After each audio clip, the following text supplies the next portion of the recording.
La mañana del 3 de enero, de camino al pueblo de mi marido para celebrar el Día de Reyes, mi suegra propuso una comida de lujo para toda la familia. Fue entonces cuando una empleada del restaurante se me acercó y me susurró al oído que fingiera ir al baño y escapara para evitar un desastre. Me llamo Elena García Pérez y soy de Salamanca, un lugar donde, como se suele decir, el respeto a los mayores y las buenas formas son fundamentales, y donde se nos enseña a ser considerados para no ofender a nadie. Vine a Madrid a estudiar y me quedé trabajando como administrativa en una empresa constructora. Mi trabajo puede sonar sencillo, pero pasaba los días rodeada de expedientes, contratos, facturas y actas. Un solo número equivocado podía costarme una reprimenda monumental de mi jefe. Por eso, me acostumbré a ser clara y transparente, a que todo tuviera una base y una justificación. Conocí a Carlos Ruiz durante una reforma del sistema eléctrico de mi empresa. Él era técnico, alto, delgado y con una forma de hablar tan apacible como la tierra misma. En aquel entonces, solía bromear diciéndole que parecía tan bueno que seguro que todo el mundo se aprovechaba de él. Él se reía, rascándose la cabeza, y decía que si alguien se aprovechaba, lo mejor era apartarse y evitar problemas. Aquella frase, que parecía una broma, descubrí más tarde que era su verdadera naturaleza. Evitar lo que se pudiera, siempre que no causara un escándalo. Llevábamos casi 3 años de noviazgo cuando nos casamos. La boda en Salamanca, en casa de mi familia, fue sencilla pero con todas las tradiciones bien cumplidas. Mi madre me entregó una pulsera de oro de mi abuela con una única advertencia. Hija, cógela, y pase lo que pase en el futuro. Recuerda siempre guardar tu dignidad. Llevo esa pulsera desde el día de la boda, no para presumir, sino como si llevara una promesa atada a mi muñeca. La familia de mi marido era de Cangas de Onís, en Asturias. Mi suegra, Isabel Moreno, era de esa clase de personas que viven pendientes del qué dirán. Para ella, la palabra apariencias pesaba más que un plato de comida, y la idea de quedar bien era más importante que los sentimientos de su propia familia. Solía llamarme la nuera de Madrid. Aunque yo solo era una chica de provincias que se ganaba la vida en la capital, para ella, todo lo que viniera de Madrid tenía que ser sofisticado y valioso, algo con lo que poder compararse y presumir ante los vecinos. Desde la primera vez que fui a conocerlos, entendí cómo funcionaban las cosas en esa casa. Apenas pisé el patio, la oí decir a una vecina, como si presentara un objeto de gran valor. Mirad, esta es la futura mujer de mi hijo. Trabaja en una oficina en Madrid. La saludé con respeto. Ella asintió, pero sus ojos me escanearon de arriba a abajo antes de soltar una frase, ligera como una pluma pero afilada como una aguja. Aquí tienes que saber estar, no vayas a dar que hablar. En la familia de mi marido también estaba su hermano pequeño, Javier Ruiz. Javier era unos años menor que yo, rápido de lengua y siempre con un Elena por aquí, Elena por allá en los labios, pero su mirada siempre parecía estar calculando algo. Le gustaba presumir de conocer a gente importante, y siempre hablaba de que en los negocios lo fundamental eran los contactos. Una vez, durante la cena, Javier dijo con una sonrisa socarrona: Elena, trabajando en una empresa en Madrid, seguro que ganas un dineral. A ver si ayudas a Carlos a prosperar. Yo me limité a sonreír, pensando para mis adentros. Si mi vida dependiera de las palabras de otros, ya se habría deshecho. Durante 6 años como nuera, no visité Cangas de Onís con frecuencia, en parte por la distancia, y en parte porque cada vez que iba, sentía los nervios a flor de piel. Isabel me analizaba en todo, desde cómo saludaba y servía el agua hasta cómo me desenvolvía en la cocina. Una vez llevaba un jersey de color beige. Ella soltó con desdén que por qué vestía de forma tan sosa, que la gente pensaría que éramos pobres. Sus palabras me provocaron una mezcla de risa y amargura. La riqueza o la pobreza no se miden por un jersey, pero sabía que para ella esa prenda era una declaración de intenciones para todo el pueblo. Carlos me quería, o al menos eso creía yo. Me ayudaba a fregar los platos, llevaba las bolsas sin que se lo pidiera y me recordaba que me abrigara cuando hacía frío. Pero cada vez que su madre me decía algo hiriente, él me llevaba a un rincón y susurraba, como si temiera que alguien lo oyera: Ten un poco de paciencia, mamá ya es mayor, no la disgustes. La frase «no la disgustes» se repetía tanto que se convirtió en una especie de cerrojo. Un cerrojo para mi boca y para mi amor propio. Una vez harta le pregunté directamente: «¿Te preocupa tanto que tu madre se disguste? ¿Pero no te preocupa que me disguste yo?» Él se quedó en silencio. Un silencio tan largo que se oía el zumbido del ventilador de techo. Y luego suspiró. «Si tú te disgustas, puedo consolarte. Si mamá se disgusta, toda la familia sufre». Sonreí con amargura. Resulta que, en su balanza, la esposa era alguien a quien se podía consolar, mientras que la madre era una figura a la que no se podía contrariar. Aquel año, por las fiestas, Mi empresa cerró las cuentas tarde. Estuve trabajando a toda prisa hasta el 28 de diciembre. El 29, apenas me había acostado cuando Carlos me dijo: «Mamá dice que este año te quedes unos días más. El 3 y el 4 tenemos invitados y hay que quedar bien». Al oír las palabras «quedar bien», instintivamente me toqué la muñeca. La pulsera de oro estaba fría, como recordándome: «Hija mía, la vida de nuera no es solo cocina, también hay trampas». No soy supersticiosa, pero como dice el refrán, la experiencia es la madre de la ciencia, y viviendo bajo el mismo techo, aprendes que la sabiduría a veces consiste en saber cuándo retroceder y cuándo mantenerse firme. Acepté ir, pero le advertí a Carlos una cosa: el tema del dinero, fuera cual fuera, tenía que ser claro. No me gustaban las ambigüedades. Él se rió. ¿Quién va a andarse con ambigüedades en plenas fiestas? ¿Te preocupas demasiado? Miré su sonrisa, pero mi corazón no se sintió más ligero. Sentía que en su casa a menudo se decían cosas por decir, como si se pusieran un abrigo sobre cualquier asunto y me dejaran a mí la parte incómoda. Y no sé por qué, pero desde el momento en que empecé a preparar las maletas, tuve la sensación de que este viaje no sería una simple visita familiar. La mañana del 30 de diciembre, Madrid estaba fría. Las calles aún no se habían vaciado, pero mi corazón ya se sentía pesado. Me levanté temprano para limpiar un poco nuestro piso de alquiler, encendí una vela por mi padre y luego envolví los regalos en silencio. Mi madre me llamó para preguntar si había comido bien, que no me excediera con el trabajo. Le dije que sí para tranquilizarla, pero no podía evitar mirar de reojo a Carlos, que estaba en el balcón hablando por teléfono, con una voz tan baja que parecía hablarle al viento. Cuando terminó, entró intentando parecer normal, pero le noté enseguida que algo pasaba. ¿Era mamá otra vez?, pregunté. Él titubeó. Sí, preguntaba cuándo llegábamos. Dice que este año hay muchos invitados y la casa tiene que estar impecable. Apreté el lazo de una bolsa de regalos más de lo necesario y sonreí con amargura. ¿Impecable de barrer el patio y limpiar la mesa o impecable de aparentar? Carlos se quedó helado.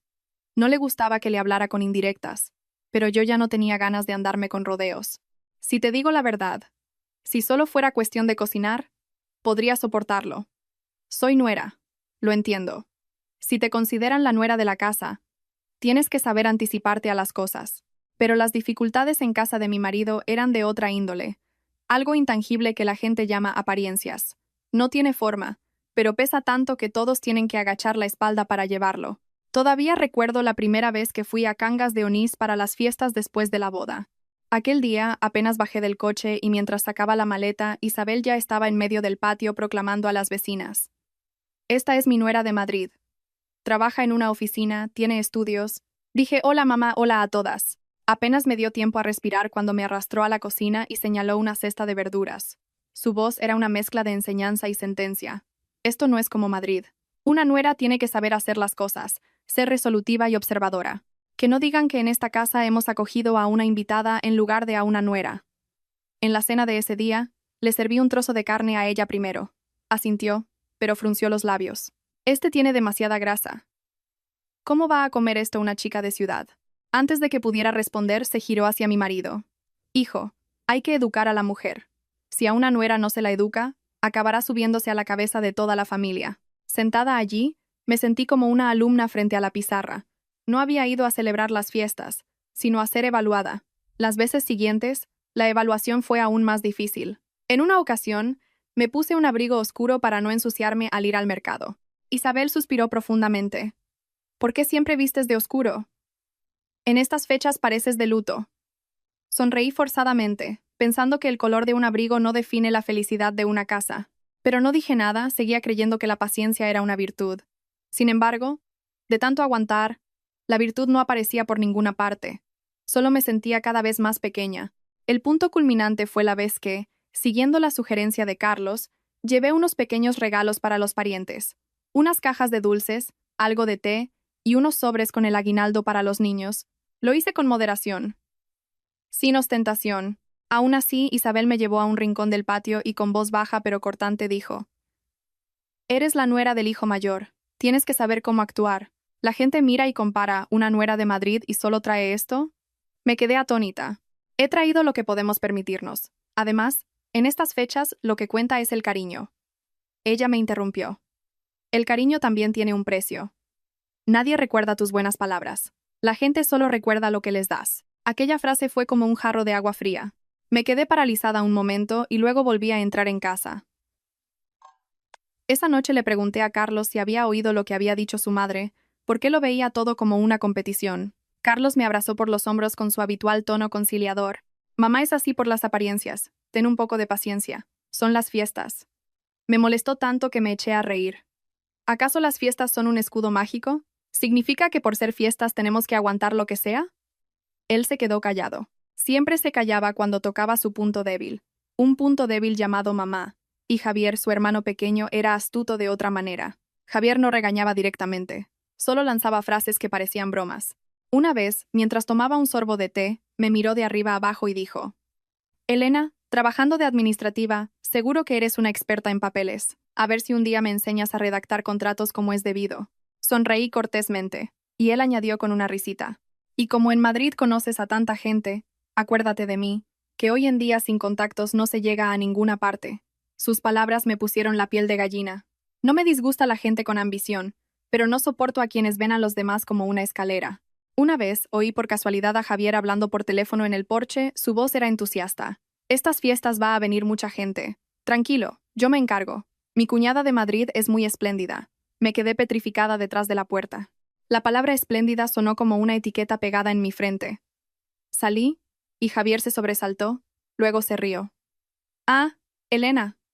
Estaba bromeando. Volví a mi habitación con el corazón latiendo con fuerza. Esa noche se lo conté a Carlos. Él frunció el ceño.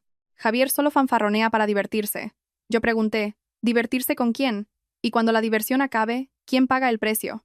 Carlos volvió a suspirar. Su voz era un murmullo. No le des más vueltas. Estamos en familia, en fiestas. No le compliques las cosas a mamá. Otra vez. No le compliques las cosas a mamá. Lo miré y de repente vi esa frase como un cartel colgado en la puerta de la casa. Quien entrara debía agachar la cabeza. La mañana del 30 de diciembre puse un racimo de plátanos en una pequeña bandeja, me giré hacia Carlos y le dije lentamente: Cariño, no quiero disgustar a tu madre, pero tampoco puedo seguir callando mientras la gente dice lo que quiere y me atribuye lo que se le antoja. Carlos me miró con un atisbo de cansancio en los ojos. ¿Qué quieres hacer? Respondí. Quiero respeto. Respeto por mis palabras. Respeto por mi trabajo. Y si hay que hablar de dinero y gastos, que sea con claridad. La honestidad es mejor que la astucia. Prefiero ser honesta y evitarme problemas. Carlos se quedó en silencio un buen rato y luego asintió levemente. Entendí que para él aquello era una gran concesión. Sí, lo sé. Dijo que prestaría atención. No esperaba que una simple promesa cambiara las costumbres de toda una casa, pero al menos necesitaba oírle decir algo diferente. Fuera. Los petardos de unos niños al principio de la calle resonaban. La gente celebraba las fiestas con alegría, pero yo sentía que estaba a punto de entrar en una prueba de fuego, y la que más iba a ser probada era yo. El 28 de diciembre, toda la oficina de administración era un hervidero. Los teléfonos sonaban, los libros de cuentas se abrían y cerraban. Todo el mundo quería terminar antes de las vacaciones, así que el papeleo se acumulaba en mi mesa. El jefe pasó y me soltó una frase que me dejó agotada. Un solo error, y a la vuelta de las fiestas tendrás que dar explicaciones. Apreté los dientes y revisé cada línea, con los ojos tan cansados que los números parecían bailar. Salí de la oficina a última hora de la tarde. El viento de fin de año se colaba por el cuello de mi abrigo, frío pero despejante. Llamé a Carlos para decirle que al día siguiente iríamos a comprar las últimas cosas. Él respondió con un sí despreocupado, como si las fiestas fueran solo una fecha en el calendario. El 29 de diciembre lo llevé al mercado cerca de nuestro piso de alquiler. El mercado de fin de año estaba abarrotado. El olor a castañas asadas y a mandarinas maduras se mezclaba en el aire. Solo con olerlo ya se sentían las fiestas. Compré unas cajas de dulces, té, un poco de jengibre confitado para Isabel y sobres con el aguinaldo para los niños. No quería ostentar, pero tampoco quería que dijeran que la nuera de la ciudad era tacaña. Así es ser nuera. Tienes que pensar 3 pasos por delante. Carlos me observaba elegir las cosas y suspiró. Lo calculas todo demasiado. Yo sonreí. Lo calculo todo para no tener que volver a calcularlo. Él dijo, en tono conciliador: Mamá solo quiere estar contenta. No respondí. La palabra contenta en su casa a menudo venía acompañada de la palabra apariencias, y las apariencias siempre eran más caras que los sentimientos. Por la tarde, en casa, extendí todo sobre la cama, separándolo en bolsas: regalos, algo para picar en el viaje, medicamentos para el resfriado y mentol. Incluso escribí una pequeña nota con la hora de salida, el número del autobús y la parada. Carlos se rió, diciendo que parecía que iba a un viaje de negocios en lugar de al pueblo. Respondí que con preparación, el corazón está más tranquilo, pero aunque lo dijera, seguía sintiendo un nudo en el pecho. La noche del 29, mi madre llamó. Su voz era suave, pero su consejo directo. Hija, como nuera, sé paciente, pero no dejes que te pisoteen. Luego repitió su viejo dicho. Es mejor ser pobre pero honrado. Y en voz baja preguntó. ¿Todavía llevas la pulsera? Giré la muñeca y la pulsera de oro me rozó la piel, fría. Sí, mamá, todavía la llevo. Su sí fue como si me entregara una armadura adicional. El 30 de diciembre, Isabel llamó a Carlos. Él atendió en el balcón, pero desde dentro yo oía fragmentos. El 3 venís. El 4 tenemos invitados. Hay que estar impecables. Que no nos critiquen. Él entró, intentando parecer alegre. Mamá nos recuerda que vayamos pronto.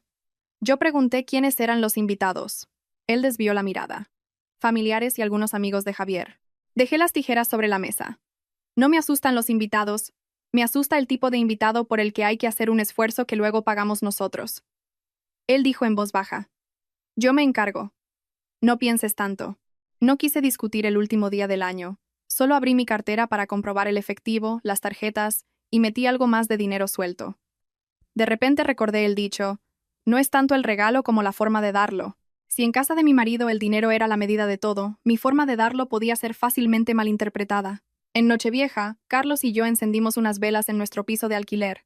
Él rezó rápido. Yo tardé más. Pedí paz y fortaleza para mi corazón.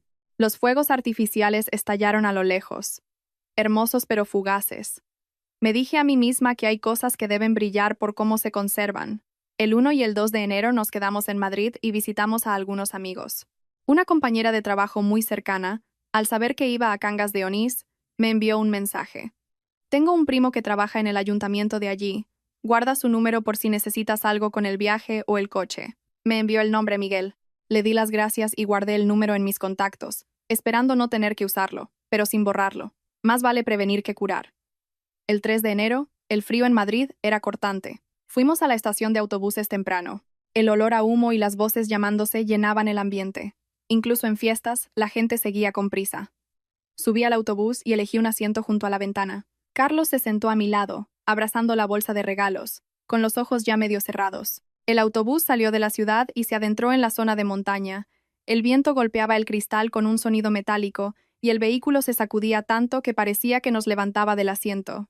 Me subí la bufanda hasta el cuello y miré hacia afuera. Montañas superpuestas, nubes bajas, un paisaje hermoso, pero mi corazón no estaba en paz.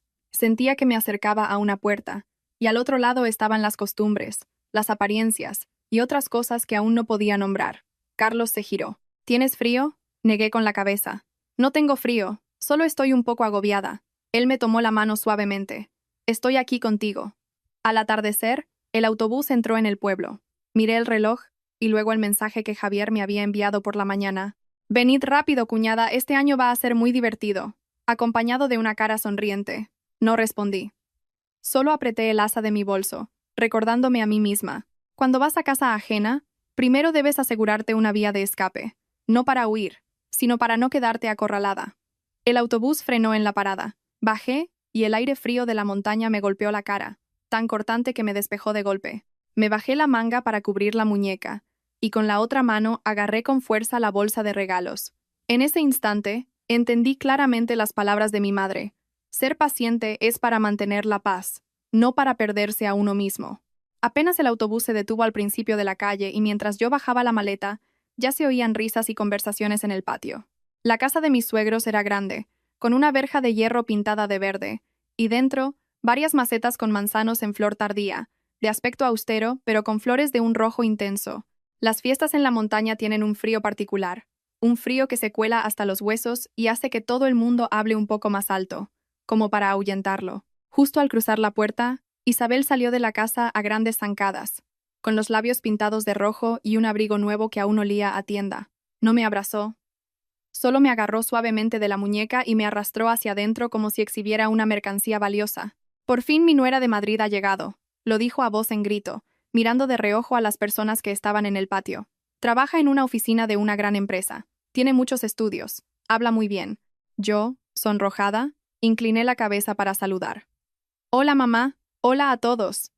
Una vecina se rió a carcajadas. ¡Qué blanquita es la nuera de la ciudad! Isabel respondió de inmediato, con un tono de victoria. Claro que es blanca. En Madrid se pasa el día en una oficina con aire acondicionado. Intenté mantener la sonrisa. En ese momento sentí que ya no era Elena, sino la nuera de Madrid, algo a lo que se le podían poner etiquetas y comparar. Isabel me llevó adentro, hablando sin parar mientras caminábamos. Cuando vienes al pueblo de tu marido, tienes que seguir las costumbres de esta casa, ¿entendido? El día 3 hay muchos invitados. No andes despistada, que la gente se fija y habla. Asentí en voz baja. Carlos nos seguía con los regalos, sonriendo para calmar el ambiente. Javier asomó la cabeza desde la cocina, con el pelo engominado y un mechero en la mano. Al verme, sonrió de oreja a oreja. «Elena, ya has llegado. Estas fiestas van a ser geniales», asentí. «Sí, acabo de llegar». Javier miró las bolsas de regalos y guiñó un ojo. «Se nota que eres mi cuñada. Solo con ver las bolsas se huele la abundancia». Lo dijo en tono de broma, pero sentí como si hubiera un anzuelo escondido en su risa. Al llegar al salón principal, el altar estaba lleno de dulces, licores y frutas. Isabel me apremió. «Cámbiate de ropa y baja a la cocina a ayudarme. Una nuera recién llegada tiene que moverse un poco para caldear la casa». Me quité el abrigo, me recogí el pelo y bajé a la cocina. La cocina de mis suegros olía a humo de leña y a sofrito de cebolla, una mezcla familiar y a la vez sofocante. Una olla de estofado hervía a fuego lento. Una bandeja con un pollo asado reposaba sobre la encimera y, al lado, una cesta de verduras aún mojadas. Pregunté en voz baja. «¿En qué puedo ayudar, mamá?» Isabel me lanzó una mirada. «Corta un poco de cebolla. Varios platos, bien presentados. En Madrid seguro que estás acostumbrada a la comida refinada. Pero aquí hay que ser rápida. Los invitados no esperan». Tomé el cuchillo para cortar la cebolla. Apenas lo apoyé en la tabla, la oí soltar una frase como si nada. «Las chicas de ciudad suelen ser muy finas, pero si eres demasiado fina, la gente se reirá de nosotros». Contuve la respiración y respondí en voz baja. «Sí, tendré cuidado». Isabel volvió a mirar mi muñeca. Sus ojos se detuvieron justo donde reposaba la pulsera de oro. No dijo nada en el momento, pero esa mirada hizo que de repente sintiera la muñeca más fría. Me bajé un poco la manga, un gesto pequeño que ella captó al instante. Sonrió de lado. «¿Por qué la tapas? Si es bonita, lúcela». «Esa pulsera debe de ser cara, ¿verdad?», respondí escuetamente. «Es un recuerdo de mi madre». Ella emitió un largo «ah», como si lo estuviera anotando mentalmente. Hacia el mediodía, los invitados no paraban de entrar y salir. Unos para felicitar las fiestas, otros para pedir la bendición, otros para sentarse a tomar un té y hablar de la cosecha. Cada vez que llegaba alguien, Isabel me empujaba al frente. «Esta es mi nuera, la que trabaja en Madrid, es muy competente». Saludé a uno tras otro, con la sonrisa ya cansada. Una pariente lejana me miró y soltó, medio en broma, medio en serio. «Una chica de ciudad seguro que no sabe preparar un banquete, ¿no?». Antes de que pudiera responder, Isabel se adelantó. «Si no sabe, aprende. Para ser nuera de esta casa, hay que aprender». Carlos entró en la cocina y susurró. «¿Estás cansada?». Negué con la cabeza. «No pasa nada». Él me ayudó a coger una bandeja, pero apenas la había dejado en la mesa cuando Isabel le espetó. «¿Qué haces tú aquí, hijo? Deja que lo hagan las mujeres. Un hombre tiene que estar fuera atendiendo a los invitados para que su madre quede bien». Carlos sonrió forzadamente y retiró la mano. Lo seguí con la mirada, sintiendo una punzada en el corazón. No porque fuera torpe, sino porque estaba demasiado acostumbrado a retirarse. La comida del día 3 se sirvió en el salón principal. Bandejas de pollo asado, un cuenco de sopa de setas, una fuente de embutidos y un plato de verduras cocidas con salsa. Me senté donde me correspondía y serví la comida a cada uno. Isabel probó un bocado y sentenció. «La sopa está un poco sosa. Aquí a la gente le gusta la comida con más sabor para entrar en calor». Sonreí. «Sí, tomaré nota para la próxima vez». Javier comía haciendo ruido y dijo entre risas. «Elena, en Madrid seguro que comes muy sano. Aquí tienes que comer para coger fuerzas. Mañana tenemos que salir». Pregunté. «¿Salir a dónde, Javier?». Él guiñó un ojo. «Los hermanos hemos pensado en llevar a mamá a comer fuera para darnos un capricho. Hay un restaurante nuevo en el pueblo, con salones privados. Son las fiestas, cuñada, hay que saber disfrutar». Al oír la palabra capricho, los ojos de Isabel se iluminaron. Eso es, a principios de año hay que comer como es debido. No podemos dejar que la gente piense que somos pobres. Dejé los cubiertos y, con voz suave pero firme, dije: sí, salir a comer es divertido, pero deberíamos buscar un sitio con precios claros y transparentes para estar tranquilos. Toda la mesa se quedó en silencio por un momento. Isabel me miró como si acabara de decir algo inoportuno. Se rió, pero su sonrisa era tan fina como una rodaja de cebolla. Ay, hija, en plenas fiestas y tú hablando de precios. Hay que ser más despreocupada en la vida para tener buena suerte. Javier la apoyó. Eso, cuñada, te preocupas demasiado. El dueño del restaurante es amigo mío, es gente de confianza, no te preocupes. Carlos me puso un trozo de carne en el plato y susurró: come. Luego se giró hacia su madre. Mamá, come un poco más. Su forma de cambiar de tema fue tan rápida como un volantazo. Entendí que quería apagar la tensión que acababa de surgir. No dije nada más, pero sentí cómo se formaba un nudo en mi interior. Podían llamarme calculadora. Pero lo que más temía era ese tipo de comidas en las que solo al llegar la cuenta descubres cuál es tu lugar. Al atardecer, los invitados se fueron marchando, y la casa se quedó más tranquila. Recogí los platos y los fregué. Las manos se me pusieron rojas por el agua fría. Isabel pasó por mi lado y soltó una frase que era mitad consejo, mitad orden. Mañana, día 4, vístete bien. Si la nuera de Madrid va desaliñada, la gente se reirá. Asentí una vez más. En mi muñeca, la pulsera de oro seguía en silencio, como un recordatorio. En aquella cocina impregnada de humo, de repente vi con claridad que en algunas casas las felicitaciones de fiestas suenan muy dulces en el patio, pero por dentro, la gente se mide con baremos muy fríos. Después de fregar el último plato, me sequé las manos, pero mi corazón seguía inquieto. Fuera, en el patio, las conversaciones se habían apagado. Solo se oía el viento soplando entre las ramas de los manzanos, un sonido áspero. Isabel se fue a la cama más temprano de lo habitual, pero no parecía cansada, sino más bien como si estuviera tramando algo. Lo supe porque cuando pasé por el salón principal, todavía estaba susurrando con Javier, con un tono de voz justo para que los de la casa oyeran, pero que desde fuera pareciera una conversación normal. Mañana tiene que ir impecable. Si la nuera de Madrid va hecha un desastre, quedaremos mal, dijo, mirándome de reojo como si yo fuera una prenda de vestir. Javier sonrió. Tranquila, mamá, mañana vamos al pueblo. Ya he reservado un salón. El restaurante de mi amigo Sergio es muy conocido. Te garantizo que quedarás de maravilla. No me detuve a discutir. Simplemente entré en mi habitación, cerré la puerta y me recordé a mí misma. Reaccionar en el último momento es de tontos. Hay que ser previsor. El dormitorio de mi marido y mío era una pequeña alcoba detrás de la cocina. En la pared colgaba un calendario viejo con las esquinas dobladas. Me cambié de ropa y me froté las manos para calentarlas. Carlos entró detrás de mí, dejó la bolsa de regalos en un rincón y se sentó en la cama, suspirando como si acabara de terminar una tarea del día. Ya está, dijo.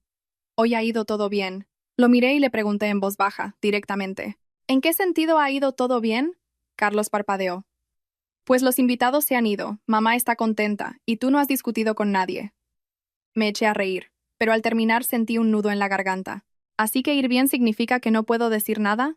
Que no discuta no significa que no escuche. Carlos frunció ligeramente el ceño. Odiaba que lo interrogaran por la noche. Pero si no hablaba, no podría dormir en toda la semana. Me senté en el borde de la cama y bajé la voz. He oído a mamá repetir una y otra vez la palabra apariencias. También he oído a Javier hablar del restaurante y de reservar un salón. Solo quiero preguntarte una cosa. ¿Mañana quién paga? Carlos respondió rápidamente. Mañana vamos a comer para divertirnos. Si a mamá le apetece, le damos el gusto. Lo miré fijamente. ¿Darle el gusto con el dinero de quién? ¿Con la dignidad de quién? Carlos se quedó callado un momento, y luego intentó desviar el tema. No te preocupes, estoy yo aquí. Negué con la cabeza.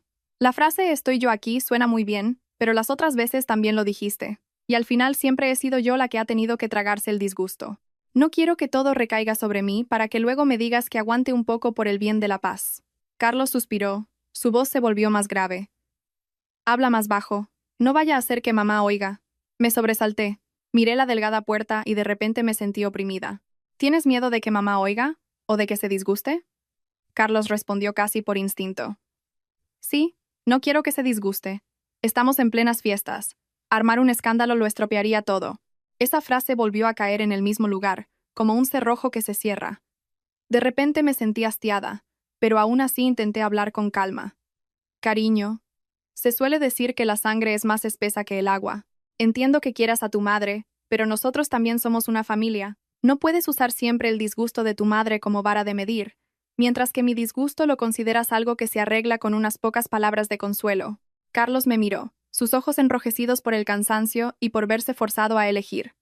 ¿Qué quieres que haga? ¿Discutir con mi madre? Respondí, sin alzar la voz, pero con firmeza. No te pido que discutas, solo que te coloques en medio y digas una cosa clara.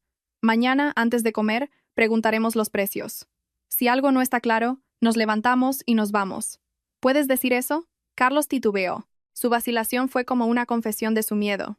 No miedo a mí, sino a quedar mal delante de su madre y su hermano. Justo en ese momento, se oyeron pasos en el patio, y la voz de Isabel se alzó, alargando las palabras como si llamara a alguien al final de la calle. Sí, mañana mi familia va a comer a un sitio de lujo. Invita a mi nuera de Madrid. Así es como hay que empezar el año. Me quedé helada. Me giré bruscamente hacia Carlos. ¿Lo has oído? Carlos se puso pálido, se levantó de un salto y se acercó a la rendija de la puerta. No se atrevió a abrirla del todo, solo un poco, como alguien que teme que entre una corriente de aire, o que la verdad se cuele en su corazón. Sentí como si alguien me estuviera oprimiendo el pecho. Invita a la nuera de Madrid, una frase que parecía un halago pero que en realidad era una sentencia. Una vez dicha en público, sería difícil echarse atrás, porque el orgullo de mi suegra no se lo permitiría. Carlos volvió a entrar y susurró, «Mamá solo lo dice para quedar bien». Lo interrumpí. Por primera vez no quería oír la palabra quedar bien. ¿Quedar bien usando mi nombre para que todo el mundo lo sepa? Eso no es quedar bien. Carlos, te lo ruego. Mañana habla claro con tu madre. Nadie ha prometido invitar a nadie. Si ella quiere invitar, que diga que invita a ella. Y si quiere que invitemos nosotros, que nos lo pregunte como es debido. Carlos me miró. Su rostro reflejaba un conflicto interno. Finalmente, asintió levemente.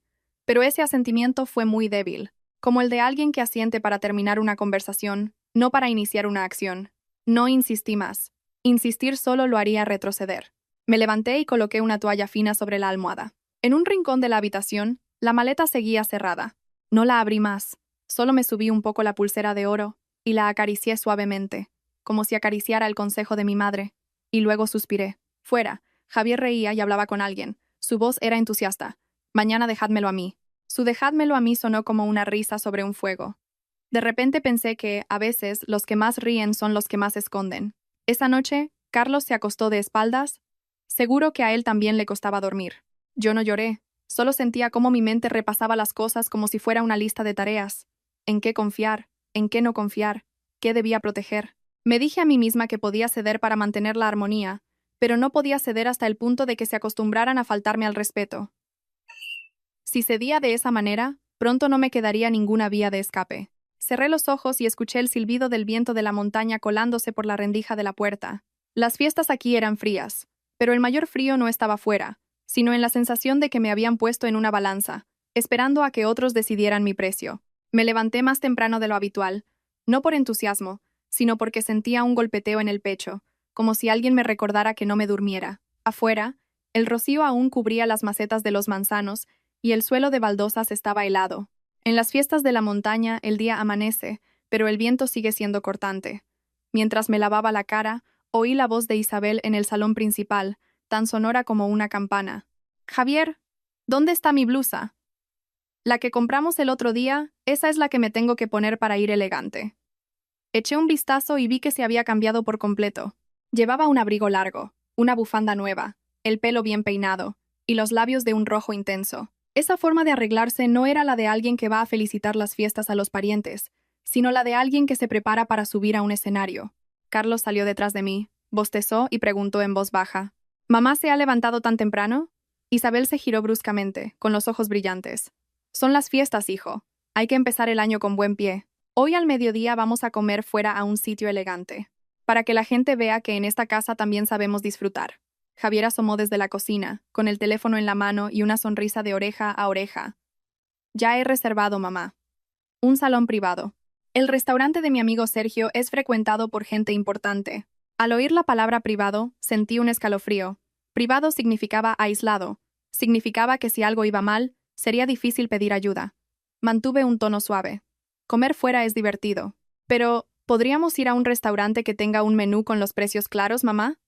Isabel hizo un gesto con la mano, como si espantara a un mosquito.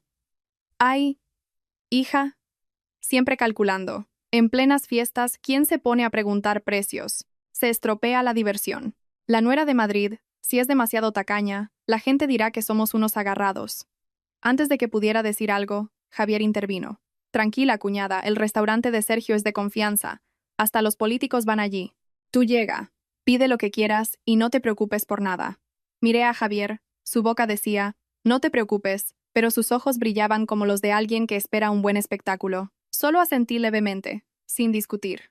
Ya tenían el guión preparado. Si decía algo más, solo sería la aguafiestas. Volví a la habitación a cambiarme. Elegí un conjunto sencillo pero arreglado, sin llamar demasiado la atención. Frente al espejo me bajé la manga para cubrir un poco la pulsera de oro. No por vergüenza, sino porque sentía que hoy ese objeto podía ser visto como un bien canjeable. Carlos estaba de pie detrás de mí y dijo en voz baja: «Estás muy tensa, solo vamos a comer». Me di la vuelta y le dije lentamente: «¿Recuerdas lo que te dije anoche? Tenemos que preguntar con claridad». Carlos desvió la mirada y, nervioso, se abrochó la camisa. Sí, lo recuerdo, pero su recuerdo sonaba como una promesa colgada de un hilo. Decidí no aferrarme más a eso. Me aferraría a mí misma. Al salir al salón, Isabel me miró de arriba abajo y asintió. Así está bien. Pero enséñate bien esa pulsera. Así pareces más elegante. Para que la gente vea que la nuera de esta casa tiene posibles. Apreté los labios. Sí, estoy acostumbrada a llevarla. Isabel sonrió y dijo algo que me heló el corazón. Acuérdate de llevar la cartera, por si falta algo y me ayudas un poco, que si nos levantamos para pagar y no llega, la gente se reirá de nosotros hasta que nos muramos de vergüenza. La frase fue dicha con ligereza, pero me golpeó como una piedra. Por si falta significaba que ya contaba con que faltara. ¿Me ayudas un poco? Significaba que ya me había asignado el papel de la que tenía que cubrir el resto. Miré a Carlos, él bajó la cabeza, como si lo hubiera oído pero fingiera no hacerlo. De repente recordé el dicho de que, a quien buen árbol se arrima, buena sombra le cobija. Para Isabel, quizás, la nuera era ese buen árbol, un honor que ella ostentaba, pero cuyo precio solía recaer sobre mis hombros. Javier nos apremió. Vamos, mamá, que si no nos quitan el mejor salón. Isabel se giró para darle instrucciones a Carlos. Conduce con cuidado, y al llegar al pueblo, pasa por casa del tío Manuel, para que vea que vamos a comer a un sitio elegante. Al oír eso, quise reírme. Solo íbamos a comer, pero había que asegurarse de que la gente lo viera.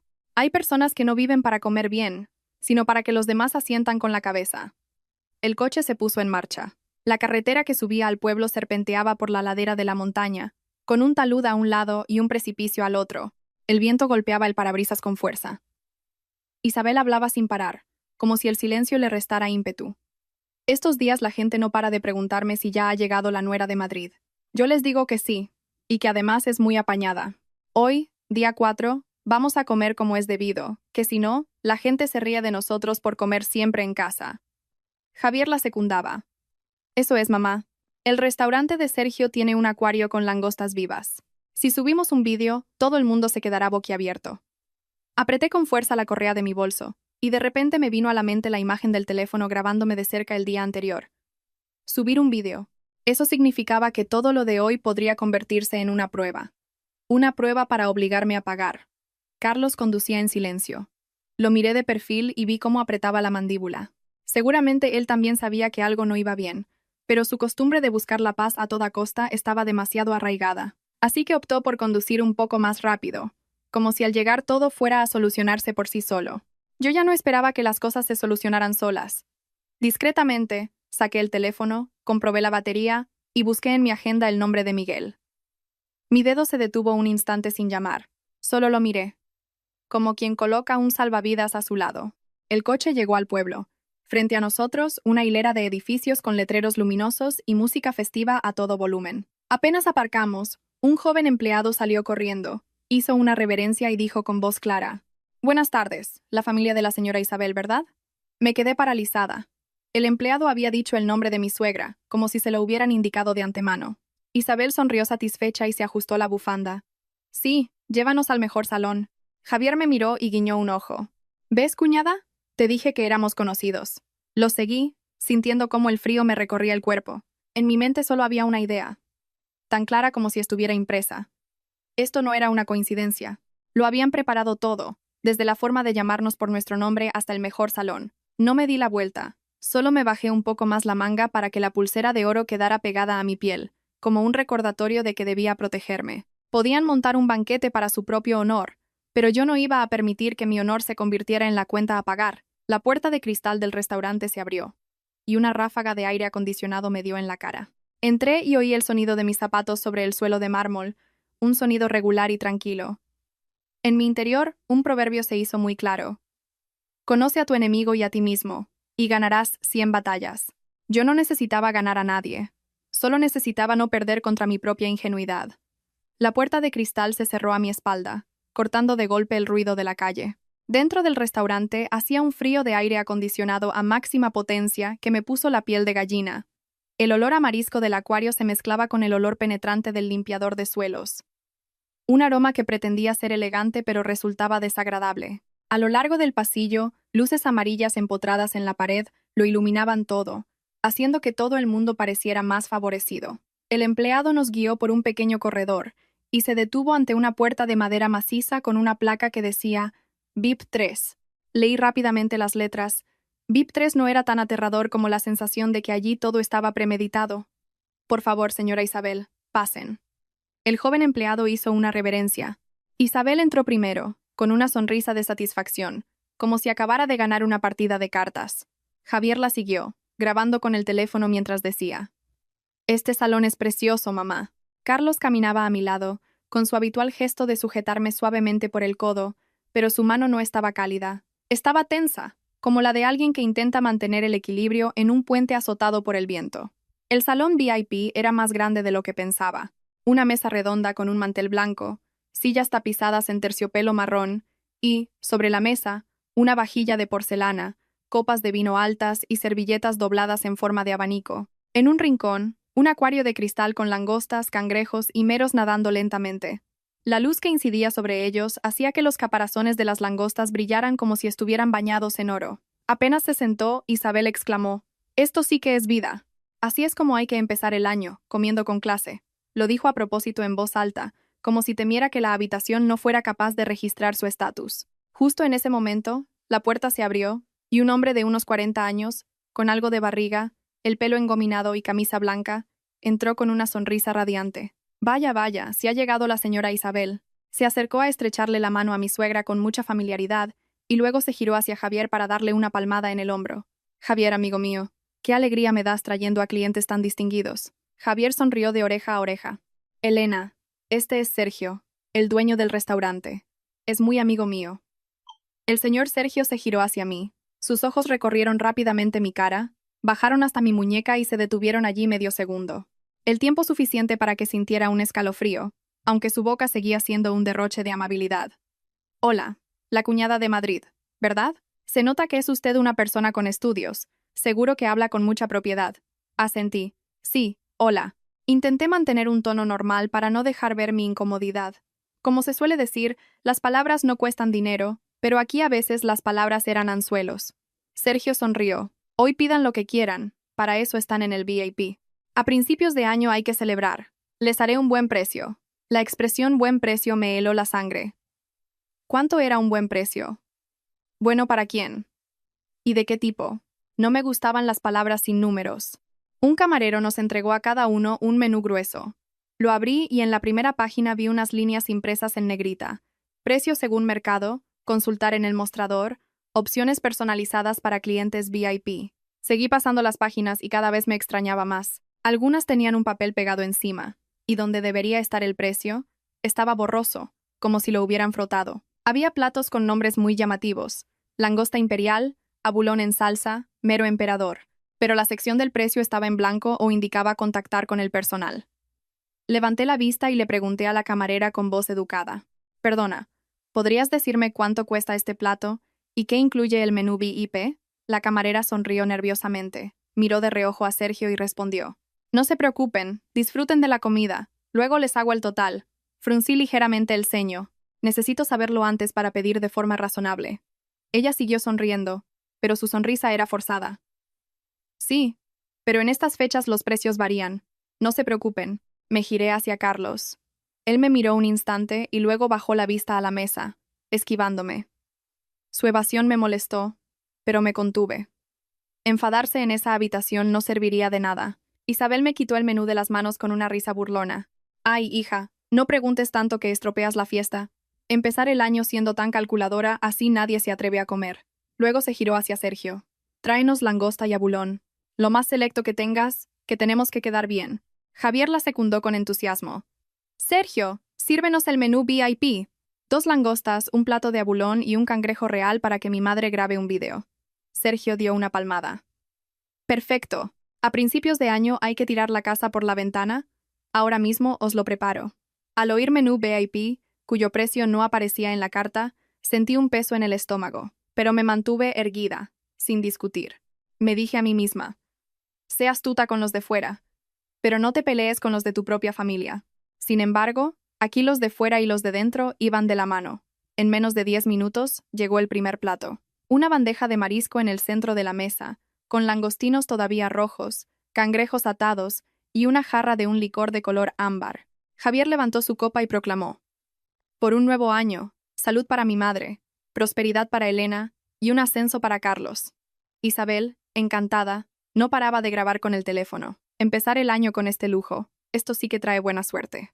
Apuntó la cámara directamente hacia mi cara y dijo con voz enfática: mi nuera de Madrid es muy competente y buena hija. Me vi atrapada en el plano de repente. No podía quitarle el teléfono ni apartarme. Solo sonreí y dije la frase más neutra que se me ocurrió: que aproveche a toda la familia. Dicho esto, me agaché a servirme un poco, en parte para que no me consideraran altiva, y en parte para mantenerme ocupada, pero en mi interior un reloj invisible había empezado a correr. Cada palabra que dijera podía ser sacada de contexto. Cada copa que levantara podía convertirse en una excusa. Llegó el siguiente plato, y luego otro. Aparecieron fuentes que no había oído pedir a nadie, como si siguieran un guión. Me di cuenta de que cada vez que Isabel reía a carcajadas o Javier brindaba, la camarera entraba y dejaba otro plato. El ritmo era tan regular que parecía una cadena de montaje. Disimuladamente, saqué el teléfono bajo la mesa, fingiendo enviar mensajes de felicitación, pero en realidad activé el modo de disparo rápido. Hice una foto de la esquina del menú con el papel pegado, de la página con el precio según mercado y del nombre del salón VIP reflejado en un cristal cerca de la puerta. Lo hice sin que se notara. Un solo clic y apagué la pantalla, dejando la mano quieta como si nada. Sergio entraba y salía, a veces riendo con Isabel, a veces susurrando algo al oído de Javier. En una ocasión, salió a atender una llamada, y aunque bajó la voz, oí fragmentos. Sí, sírvelo, no te preocupes. Luego volvió, tan sonriente como siempre. Probé un trozo de langosta y me supo a papel. No tenía hambre. Solo sentía que estaba sentada en una habitación llena de cosas brillantes, pero a la que le faltaba lo más importante: la claridad. Carlos me sirvió un poco más y susurró: come algo para que no te canses. Respondí en voz baja: estoy bien. Luego lo miré y le dije, lo suficientemente bajo para que solo él me oyera: ¿recuerdas lo que te dije? Se quedó helado, sus labios apenas se movieron. Sí. Volvió a oírse el tintineo de las copas. Isabel reía a carcajadas y Javier presumía: esto sí que es celebrar. Yo mantenía una sonrisa justa, pero por dentro había levantado una barrera, porque entendí que cuanta más alegría fingida, más fácil era que alguien hiciera las cuentas por mí. Dejé de mirar la comida. Empecé a observar a la gente, la forma en que Javier no paraba de animar, la forma en que Isabel se inclinaba para grabar cada vez que llegaba una nueva bandeja de marisco, la forma en que Sergio aparecía en el momento justo, como el presentador de la fiesta. En mi mente una frase se hizo clara: demasiada alegría levanta sospechas. Y sospechaba no porque fuera desconfiada, sino porque todo fluía de una manera tan perfecta que no era natural. Sirvieron más licor. Sergio sonrió. A principios de año hay que brindar para tener buena suerte. Javier chocó su copa con la de Carlos, con tono burlón. Bebe, hermano, para que Elena esté contenta. Carlos sonrió forzadamente y dio un sorbo por compromiso, evitando mi mirada. No lo culpé en ese momento, porque sabía que en esa habitación cerrada, el más débil sería aplastado primero. Justo cuando estaba pensando en cómo volver a preguntar el precio, la camarera de antes, Laura, una joven de 20 y pocos años, de cara pequeña y ojos que siempre miraban hacia la puerta, pasó con una bandeja. Dejó un plato y, como por accidente, se le cayó una servilleta de papel justo a mi lado. Me agaché a recogerla, Laura también se agachó, y con una voz tan fina como un hilo, Me susurró al oído. Señora, le digo esto en voz baja. Aquí suelen tender trampas a los clientes en estas fechas. No discuta en el salón. Tienen gente vigilando y cierran la puerta. Sentí un escalofrío en la espalda. Mi mano, que sostenía la servilleta, se quedó paralizada. Laura no se atrevió a mirarme mucho tiempo. Solo añadió una frase más, como si temiera que la descubrieran. He visto a una señora a la que obligaron a pagar, y salió llorando a mares. Usted se parece mucho a ella. Levanté la vista y Laura ya se había alejado, como si no hubiera dicho nada, con su sonrisa de servicio intacta. La seguí con la mirada, sintiendo una mezcla de miedo y rabia. Miedo, porque mis sospechas no eran infundadas. Rabia, porque se atrevían a convertir las fiestas en una trampa para ganar dinero a costa de las apariencias de los demás. Respiré hondo y me obligué a parecer normal. En el salón, Isabel reía a carcajadas mientras Javier animaba. «Sergio, trae más platos». Sergio respondió al instante. «Enseguida», y me lanzó una mirada fugaz. Saqué la servilleta para limpiarme las manos, como de costumbre, pero mi mente trabajaba a toda velocidad. Si discutía ahora, me convertiría en la aguafiestas. Y en esta fiesta, querían que yo asumiera el papel de la que invitaba. Tenía que levantarme de la mesa, salir y llamar a alguien antes de que cerraran la puerta de verdad. Dejé los cubiertos y sonreí levemente. «Con permiso, voy un momento al baño, he bebido demasiada agua fría». Isabel me miró de reojo. «Ve rápido y vuelve, que estamos en plena celebración». Javier me hizo un gesto con la mano. «Ve, ve, cuñada». Luego pido algo más para entrar en calor. Al oírle decir pedir algo más, quise reírme, pero una risa que solo yo entendería como amarga. Salí del salón VIP. El pasillo era largo, con una luz amarilla más tenue que en la habitación y más frío que en la calle. Caminé recto, sin mirar a los lados, temiendo que si me demoraba un segundo, alguien me seguiría. Entré en el baño y cerré la puerta con pestillo. Mis manos temblaban ligeramente, pero no me permití entrar en pánico. El pánico era la muerte. Saqué el teléfono, mi corazón latía con la fuerza de un tambor, pero mis dedos teclearon con firmeza. Abrí WhatsApp y busqué a Miguel, el contacto que me había dado mi compañera. Le escribí un mensaje de un tirón, tan conciso como un informe. «Miguel, soy Elena García. Estoy en un restaurante en el pueblo, en el salón VIP 3. Hay indicios de estafa. Vigilan la puerta y coaccionan a los clientes para que paguen. Si no salgo pronto, por favor, ven a ayudarme». Adjunté mi ubicación y una foto de la placa del VIP 3 al principio del pasillo y de una cámara de seguridad en el techo. No pretendía ser una heroína. Solo necesitaba pruebas para que nadie pudiera tergiversar mis palabras. Mis manos seguían temblando, pero mi mente estaba despejada. Recordé el consejo de mi madre. Guarda tu dignidad. La dignidad no consiste en gritar más fuerte, sino en no dejar que nadie te ponga una soga al cuello. Me lavé la cara con agua fría y me miré en el espejo. Estaba un poco pálida, pero mi mirada había cambiado. Ya no era la mirada de quien aguanta para evitar problemas. Me bajé la manga para cubrir la pulsera de oro y me dije en voz baja. «Calma. Cuanta más calma, más posibilidades de salir de esta». Antes de salir, respiré hondo una vez más, abrí la puerta y volví al pasillo. La música y las risas del salón VIP llegaban hasta allí. Ajusté mi expresión para que pareciera relajada y caminé a un ritmo normal para no levantar sospechas. En mi cabeza solo había una regla. Volver a la mesa como si no pasara nada, ganar tiempo y esperar a que llegara ayuda. Empujé la puerta del salón VIP, con una sonrisa ya preparada en los labios. Pero en ese mismo instante, vi a Javier levantarse, pasarle un brazo por los hombros a Carlos y decir en voz alta: «Hermano, sal conmigo un momento, vamos a hablar de la cuenta entre hombres». Javier rodeó a Carlos con el brazo de una forma muy natural, como si fueran a salir a fumar un cigarrillo para hablar más cómodamente. Sergio también se levantó de inmediato, con la sonrisa pegada a la cara, y dijo en tono tranquilizador: «Sí, los hombres salimos a arreglarlo. Ustedes, señoras, sigan disfrutando». Miré a Carlos. Él me lanzó una mirada que era una mezcla de disculpa e impotencia. No me dio tiempo a decir nada más antes de que la puerta de madera se cerrara con un clic. El sonido no fue fuerte, pero hizo que mi corazón se encogiera, como si le hubieran echado una piedra encima. En la habitación quedábamos yo, Isabel y 2 camareras. El ambiente festivo de antes se había desvanecido, como cuando apagan la música pero dejan las luces encendidas, haciendo que cada pequeño ruido se oyera con más claridad. Isabel se reclinó en su silla, mirando la puerta, y luego se giró hacia mí con un tono un tanto agrio. «¿Por qué tienes que armar tanto jaleo? En plenas fiestas, con lo bien que lo estábamos pasando. Dejé la taza sobre la mesa y mantuve la voz suave. Yo no armo jaleo, solo quiero que las cosas sean claras. Ella bufó y miró mi muñeca. Esa mirada hizo que de repente sintiera la pulsera de oro más pesada. Me bajé un poco más la manga, pero no lo suficiente como para ocultarla. Justo cuando iba a levantarme para ir hacia la puerta, dos hombres con camisas oscuras aparecieron de la nada y se plantaron en el pasillo, justo al lado de la puerta del salón VIP. Uno era alto, el otro bajo, y no parecían clientes, sino más bien personal asignado a una tarea. No miraban directamente hacia adentro, pero vi claramente su postura. Se colocaron en diagonal, bloqueando la salida. La camarera entró con otra jarra de agua, la dejó sobre la mesa y se retiró rápidamente, como si temiera que la detuvieran. La seguí con la mirada. Ella no se atrevió a mirarme mucho tiempo. Su miedo me confirmó que lo que me había dicho Laura no era una amenaza vacía. Uno de los dos hombres de fuera entró. Su boca sonreía cortésmente, pero sus ojos no. Señora, aquí entra y sale mucha gente. Si quiere, deme su teléfono y se lo guardo para que esté más seguro. No vaya a hacer que se pierda y tengamos un problema. La frase era suave como la seda, pero la mano que extendió era rígida como un gancho. Levanté la vista, lo miré y sonreí con amargura.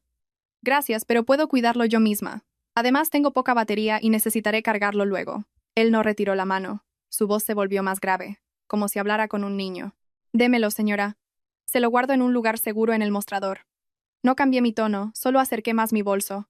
No tengo la costumbre de dar mi teléfono a desconocidos. Si pasa algo, es mi responsabilidad.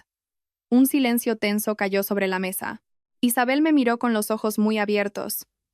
Elena, ¿por qué te pones así? Solo intentan ser amables. Me giré hacia ella. Y por primera vez, mi voz ya no fue sumisa. ¿De verdad quiere que le dé mi teléfono a un desconocido, suegra? Noté que Isabel se sorprendió por la palabra suegra. Una palabra que fue como una bofetada a su orgullo. Pero no lo dije para ofender, lo dije para salvarme.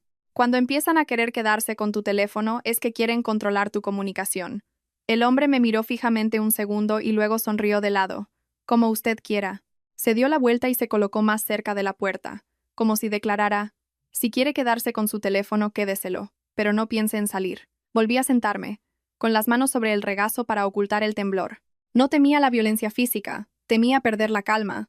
Perder la calma significaría decir una palabra equivocada, hacer un movimiento en falso, y ellos lo aprovecharían para convertirme en la alborotadora. Isabel empezó a ponerse nerviosa.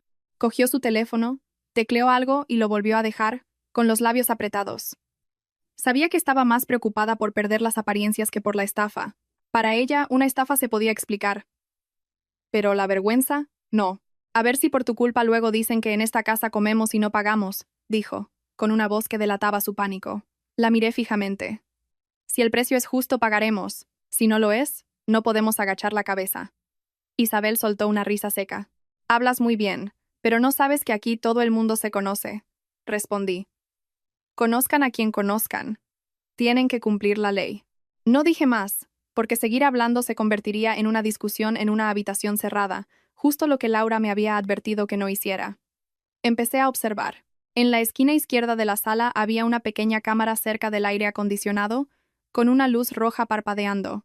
En la pared colgaba un cuadro de carpas, y su cristal reflejaba parte de la puerta. Me senté de manera que mi cuerpo no tapara demasiado mi muñeca, no para lucir la pulsera, sino para que si alguien intentaba arrebatármela, la cámara lo grabara. Abrí el teléfono bajo la mesa, sin mirar mucho la pantalla.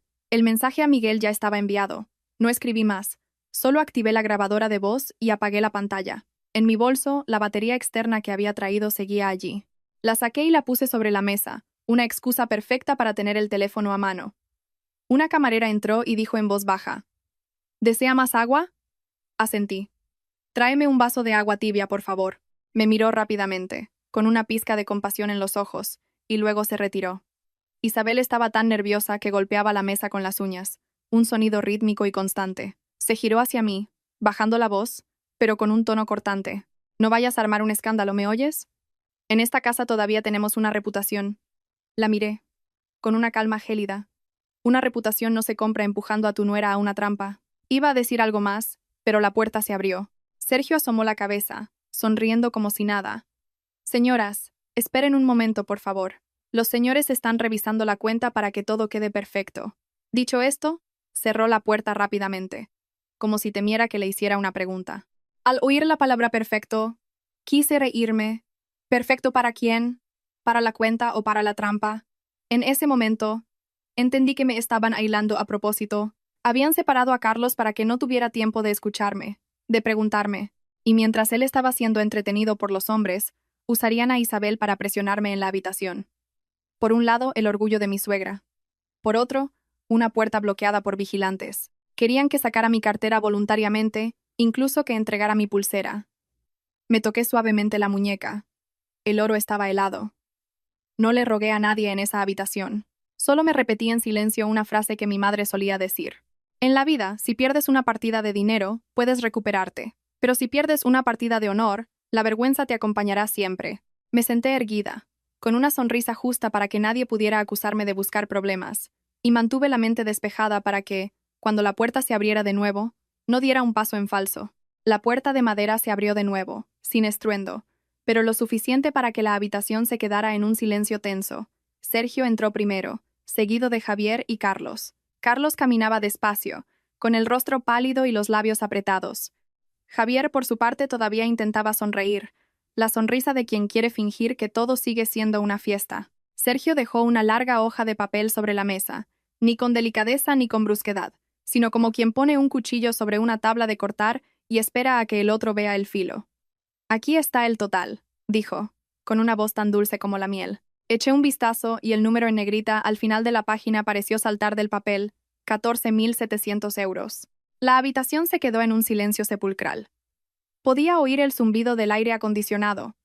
Podía oír el sonido de las uñas de Isabel deteniéndose en seco.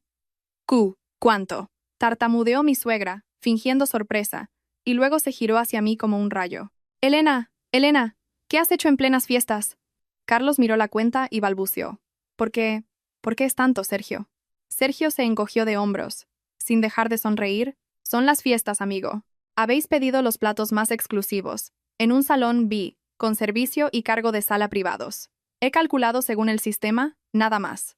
Tomé la cuenta y la acerqué, mis ojos la recorrieron rápidamente. Además de la comida, había varias líneas adicionales. Menú VIP, licor de alta gama, cargo por servicio privado y un cargo por el salón. Las palabras parecían educadas, pero se clavaban como espinas. Pregunté directamente, con voz tranquila. ¿Podría traerme la lista de precios oficial y el menú original, por favor? Y los platos que no recuerdo haber pedido, me gustaría que me los explicara. Javier intervino de inmediato, con un tono jocoso pero lleno de intención. Cuñada, si ya hemos comido, hay que pagar. A principios de año no hay que ponerse tan estricta. Isabel golpeó suavemente la mesa con la mano, con los ojos muy abiertos. Eso es, después de comer te pones a preguntar. La gente se reirá de nosotros hasta el final de los días. Me giré hacia ella y le dije, articulando cada palabra. No me niego a pagar. Solo pagaré lo que es justo. Sergio se cruzó de brazos y arqueó una ceja. Si lo pone así, me lo pone difícil. Aquí el procedimiento es que, una vez que se consume, se hace el total. Todos los clientes VIP funcionan así. Sonreí de lado. ¿Ser VIP significa no tener derecho a saber los precios de antemano? El aire en la habitación se volvió denso. Carlos se quedó de pie en medio, mirándome a mí y luego a su madre, como alguien atrapado entre dos orillas. No necesitaba que eligiera entre su madre o yo en ese momento. Solo necesitaba que no se quedara callado. Isabel se giró hacia Carlos y le ordenó. Dile algo.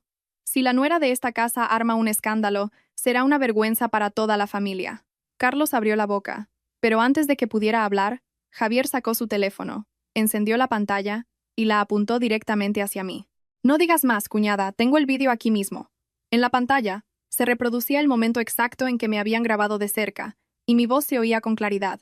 Que aproveche a toda la familia. Javier detuvo el vídeo y sonrió con malicia. Ahí lo tienes. Si dices eso, es que invitas tú, ¿no? Si invitas, pagas. ¿Qué más hay que decir? Miré la pantalla y sentí un escalofrío. Una simple frase de cortesía, manipulada para convertirme en la responsable. No me culpé por haberla dicho. Si no la hubiera dicho, me habrían presionado para que lo hiciera. Solo sentí repugnancia por la forma en que habían estado esperando para cortar el fragmento que les convenía. Respiré hondo y miré a Javier a los ojos. Sabes perfectamente que dije eso por educación, no como un compromiso de pago. No intentes confundir las cosas. Javier se encogió de hombros. A la gente de la calle no le interesan las explicaciones. Solo ven el vídeo. Isabel se aferró a esa frase de inmediato. Eso es. La gente solo ve el vídeo. ¿Quieres que tu madre quede como una estafadora ante todo el pueblo? Me giré hacia Sergio. ¿Usted es el dueño del restaurante? ¿Conoce la ley? Una felicitación no puede sustituir un contrato de pago. Tráigame la lista de precios y el menú original, y comprobaremos cada plato. Sergio sonrió con desdén. Su voz empezó a mostrar un filo. Si quiere claridad, llame a la policía.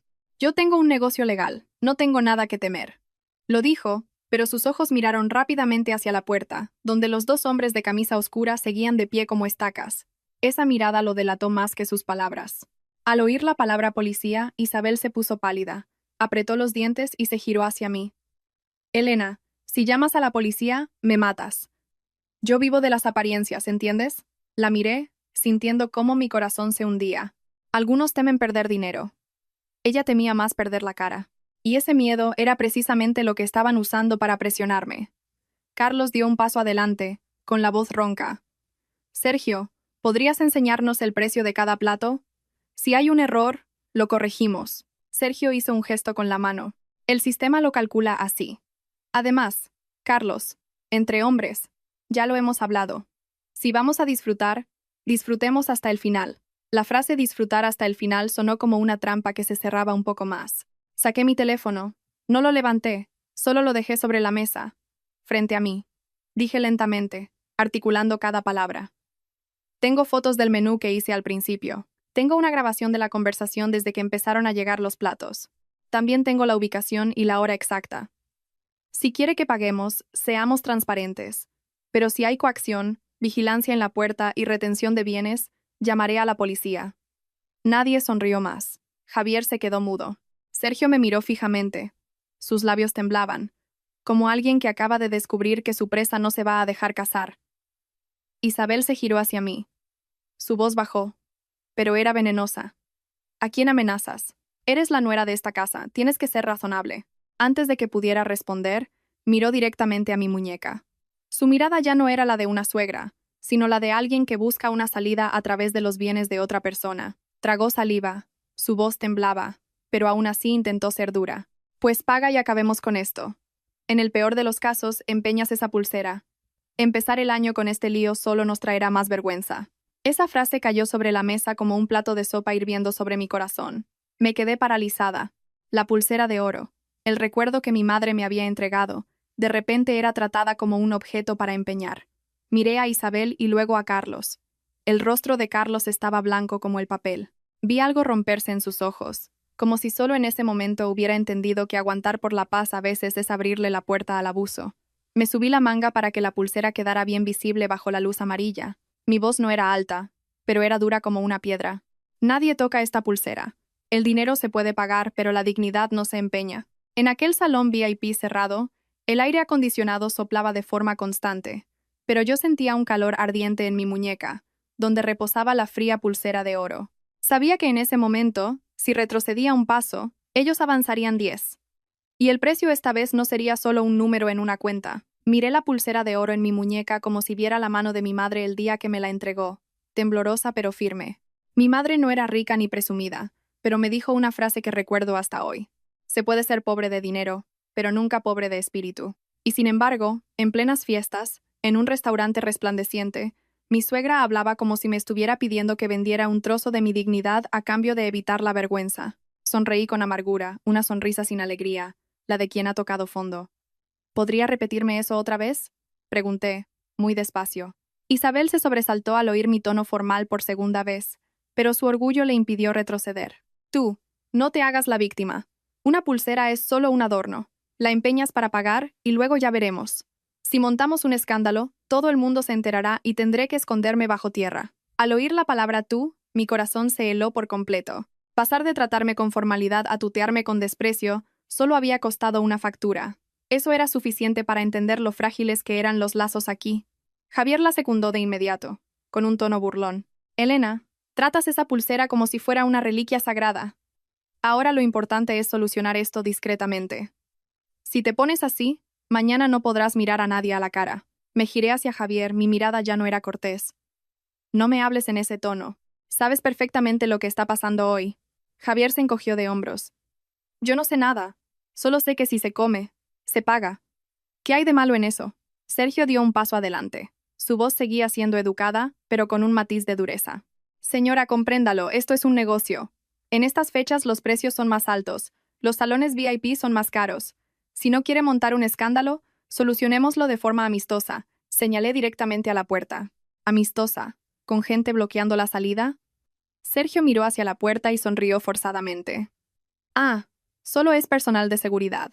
En fiestas hay mucha gente, y es para evitar problemas. Asentí, como si tomara nota de una declaración. Bien, entonces dígales que se aparten para que pueda salir a llamar a mi familia y que hablemos. Hubo un silencio. Sergio no respondió de inmediato, y su silencio lo dijo todo. Me giré hacia Carlos. «Carlos, ¿lo ves? Si fueran honestos, no tendrían miedo de que saliéramos». Carlos, que había estado como petrificado, dio un paso adelante y se interpuso parcialmente delante de mí. Su voz era ronca. Pero esta vez no había evasión. «Sergio, diles a tus hombres que se aparten. Si mi mujer quiere llamar por teléfono, que llame». Sergio frunció el ceño. «Carlos, me lo pones difícil». Carlos apretó los puños, sus labios temblaban. «¿Difícil por qué? Porque tienes miedo de la policía, ¿verdad?» Javier se sobresaltó. «Hermano, ¿qué dices? Si armas un escándalo, mamá se muere». Isabel también entró en pánico. «Carlos, estás loco. ¿Quieres avergonzarme?» Carlos se giró bruscamente hacia ella. Por primera vez en mi vida, oí a mi marido hablarle a su madre con un tono tan grave. «Mamá, la vergüenza es que le digas a mi mujer que empeñe su pulsera. ¿Te das cuenta de lo que estás diciendo?» Isabel se quedó boquiabierta, sin palabras. Probablemente nunca había imaginado que su hijo se atrevería a cuestionarla de esa manera. Miré a Carlos y sentí una punzada en el pecho, no de emoción cursi, sino de dolor. Dolor, porque si hubiera dicho esto antes, no habría tenido que aguantar tanto tiempo sola. Dejé mi teléfono sobre la mesa, justo delante de Sergio, y dije con voz firme. Lo diré claramente, tengo grabaciones, fotos del menú ambiguo y del número del salón. Ya he enviado mi ubicación a un conocido de la Guardia Civil. Si quiere que paguemos, lo haremos según los precios oficiales. Si retiene a la gente, bloquea la puerta y nos coacciona, eso es otro delito. Javier soltó una risa seca. ¿A quién amenazas? ¿Quién te crees que eres? Lo miré a los ojos. Soy una persona a la que están coaccionando, y sé cómo defenderme. Sergio ya no sonreía. Su sonrisa radiante había desaparecido, sustituida por una mirada fría. Cogió la cuenta y la golpeó suavemente contra la mesa, como marcando el ritmo. Si quiere llamar a la Guardia Civil, llame. Mi negocio tiene todos los papeles en regla. Respondí al instante. Mejor. Así quedará todo claro. Isabel se abalanzó sobre mí y me agarró del brazo, como un acto reflejo. Intentó bajar la voz, pero su tono seguía siendo mordaz. Elena, te lo ruego, paga y acabemos con esto. No hagas sufrir a tu madre. Yo vivo de las apariencias. Me solté, mi muñeca ardía, no por el dolor, sino por la humillación. Miré a Isabel y le dije muy claramente, si usted vive de las apariencias, no use mi dignidad como moneda de cambio. Ella se quedó sin palabras. En ese momento, se oyeron pasos firmes y decididos en el pasillo exterior. No el trote de un camarero, sino el sonido de botas bien plantadas. Miré hacia la puerta y los dos hombres que bloqueaban la salida se movieron nerviosamente, con la mirada inquieta. Una voz masculina resonó con autoridad. ¿Dónde está el salón VIP 3? Solté un largo suspiro. No sabía que Miguel llegaría tan rápido, pero sabía que había hecho lo correcto. No discutir en la trampa, no cambiar un recuerdo por una paz temporal y, lo más importante, no dejar que mi silencio se convirtiera en su forma de pago. La puerta del salón VIP se abrió de nuevo. Esta vez no fue Sergio quien la abrió, sino un hombre de paisano, de complexión fuerte y mirada seria. Echó un vistazo a la habitación y luego me miró directamente. ¿Es usted Elena García? Asentí, con la garganta seca, pero manteniendo la compostura. Sí, soy yo. En ese instante vi cómo el rostro de Javier palidecía. Vi a Isabel aferrarse al borde de la silla y vi a Sergio quedarse rígido como una estatua. Y comprendí que la paz que querían obligarme a comprar con mi pulsera de oro había perdido todo su valor en el momento en que la verdad entró en la habitación. Miguel entró, ni rápido ni lento, pero su presencia solemne enfrió el ambiente de la sala. Detrás de él venían otros dos hombres, uno con una libreta y el otro inspeccionando el lugar con atención. No llevaban uniforme, pero todos entendieron que se habían acabado las bromas. Buenas tardes. Hemos recibido una denuncia por posibles irregularidades en el cobro y retención de clientes, dijo Miguel directamente, y luego se dirigió a Sergio. ¿Es usted el encargado o el propietario del establecimiento? Sergio intentó forzar una sonrisa. Sí, soy el propietario. Disculpen, son las fiestas, hay muchos clientes. Seguro que ha habido un malentendido. Miguel no lo interrumpió, simplemente continuó. Muéstreme la licencia del negocio, la lista de precios oficial y la normativa sobre recargos en días festivos. Isabel se quedó petrificada en su silla. Su rostro enrojeció y luego palideció. Sus manos se aferraban al borde del asiento. Javier se escondía detrás de Sergio, con los labios apretados, sin rastro de su anterior jactancia. Yo no hablé de inmediato. Dejé mi teléfono sobre la mesa, manteniendo la calma. Sabía que en momentos como este, hablar por desahogarse no servía de nada. Solo hablar con precisión y justicia podía salvarme. Miguel se giró hacia mí. Por favor, cuénteme todo desde el principio. La hora de llegada. ¿Quién invitó? ¿Quién pidió los platos? ¿Y si se les informó del precio? Asentí. Miré a todos en la sala, a Sergio, a Javier, a Isabel, y empecé a relatar los hechos, con una voz tan monótona como si leyera un informe. Llegamos cerca del mediodía. Un empleado nos recibió llamando a mi suegra por su nombre, señora Isabel, y nos acompañó al salón VIP 3. Cuando pedí ver los precios en el menú, muchas secciones indicaban precios según mercado o consultar en el mostrador, y algunas páginas tenían un papel pegado encima. Cuando pregunté por los precios concretos, el personal me dijo que se calcularía al final. Miguel asintió e hizo una seña a su compañero para que tomara notas. Continué, sin añadir dramatismo. Durante la comida, trajeron platos que no recuerdo que nadie pidiera.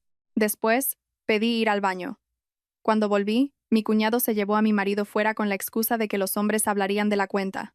La puerta se cerró y fuera había gente bloqueando el paso, e incluso me pidieron que les entregara mi teléfono.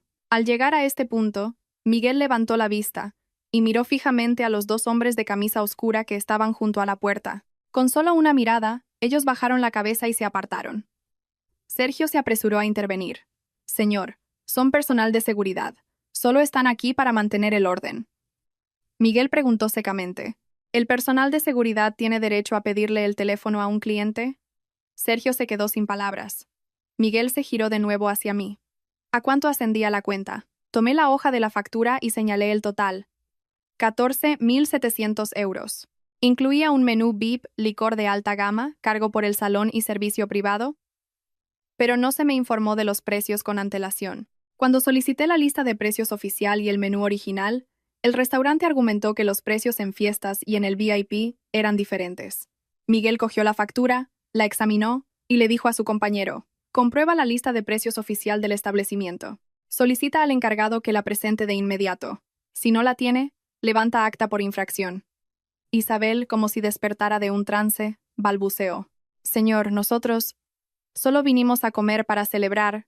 Si ha habido un malentendido, no lo haga más grande. Miguel la miró.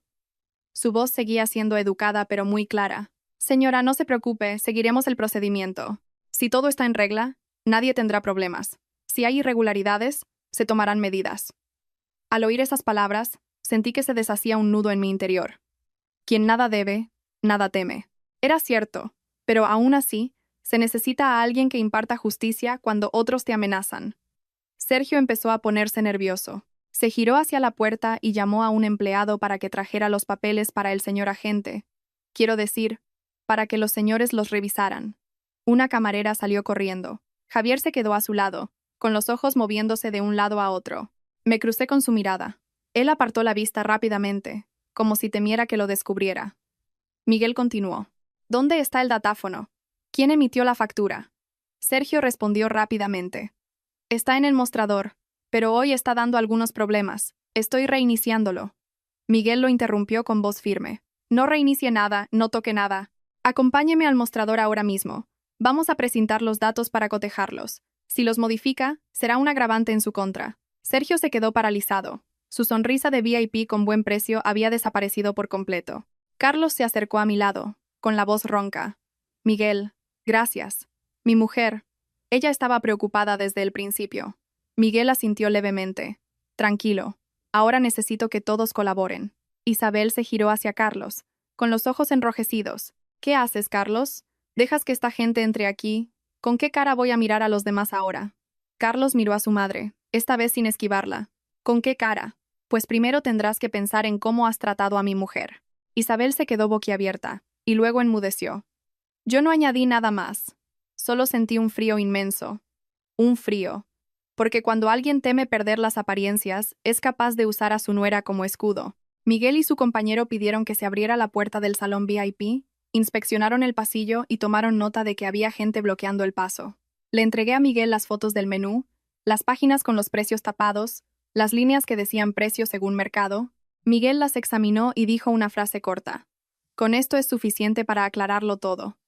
Poco después, la camarera volvió corriendo con una carpeta. Sergio se la entregó apresuradamente. Aquí están los papeles, señor. Tengo la lista de precios. Miguel la hojeó y preguntó. ¿Dónde está colgada la lista de precios oficial? Sergio titubeó. Está en el mostrador. Es que en fiestas hay mucho lío. Miguel tomó nota y se giró hacia mí. ¿Tiene algún testigo que le advirtiera? Asentí. Sí. Laura, la camarera que nos atendió. Miré a mi alrededor. Laura estaba junto a la puerta, pálida, agarrando su delantal. Me acerqué y le susurré. Lo suficientemente alto para que se sintiera más segura. Di la verdad. No dejaré que te culpen a ti sola. Laura levantó la vista, con los ojos enrojecidos. Asintió y luego dijo en voz baja ante Miguel. Sí, aquí a veces, cuando los clientes preguntan el precio, nos dicen que respondamos que se calculará al final. Yo tenía miedo de que a la señora le pasara lo mismo que a otros. Javier saltó. Laura, ¿qué estás diciendo? Miguel se giró bruscamente hacia Javier. ¿Usted qué relación tiene con este establecimiento? Javier se quedó helado. Nada.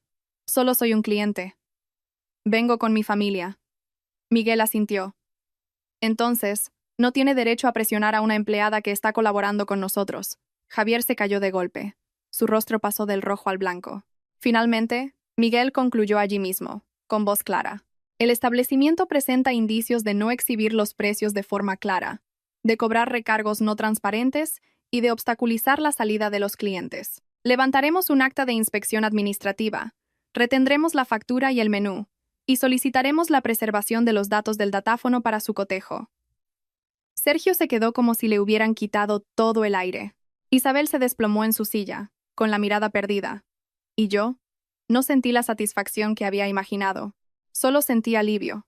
Alivio, porque la pulsera de oro seguía en mi muñeca. Y porque finalmente, alguien había llamado a la verdad por su nombre.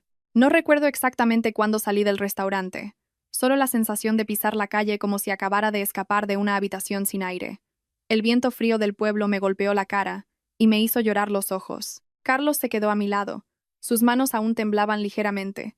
Isabel caminaba detrás, murmurando como si estuviera en trance. ¡Qué vergüenza, qué vergüenza! En plenas fiestas. Javier iba el último, completamente en silencio. Su silencio no era de arrepentimiento, sino de miedo. Miedo a ser descubierto, a que lo señalaran. Miguel nos pidió que lo acompañáramos a la comisaría para aclarar más detalles y tomar declaración. Asentí. Entendí que si la trampa de hoy no se desmantelaba por completo, mañana otra persona sería acorralada en un rincón oscuro como yo. En la oficina, la luz blanca de los fluorescentes y el olor a papel me resultaron familiares, como si hubiera vuelto a mi terreno. Todo debía tener pruebas. Miguel se sentó frente a mí, con voz tranquila. Cálmese y cuéntemelo todo de nuevo. Voy a contrastar cada detalle.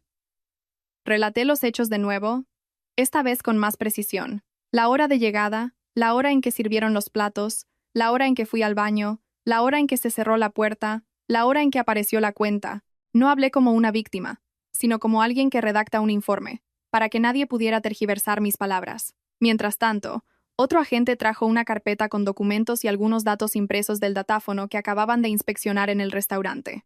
No entendía los detalles técnicos, pero al ver los códigos de los platos y la hora de emisión de la factura, vi algo claro. Algunos platos se habían añadido al sistema mucho después de haber sido pedidos.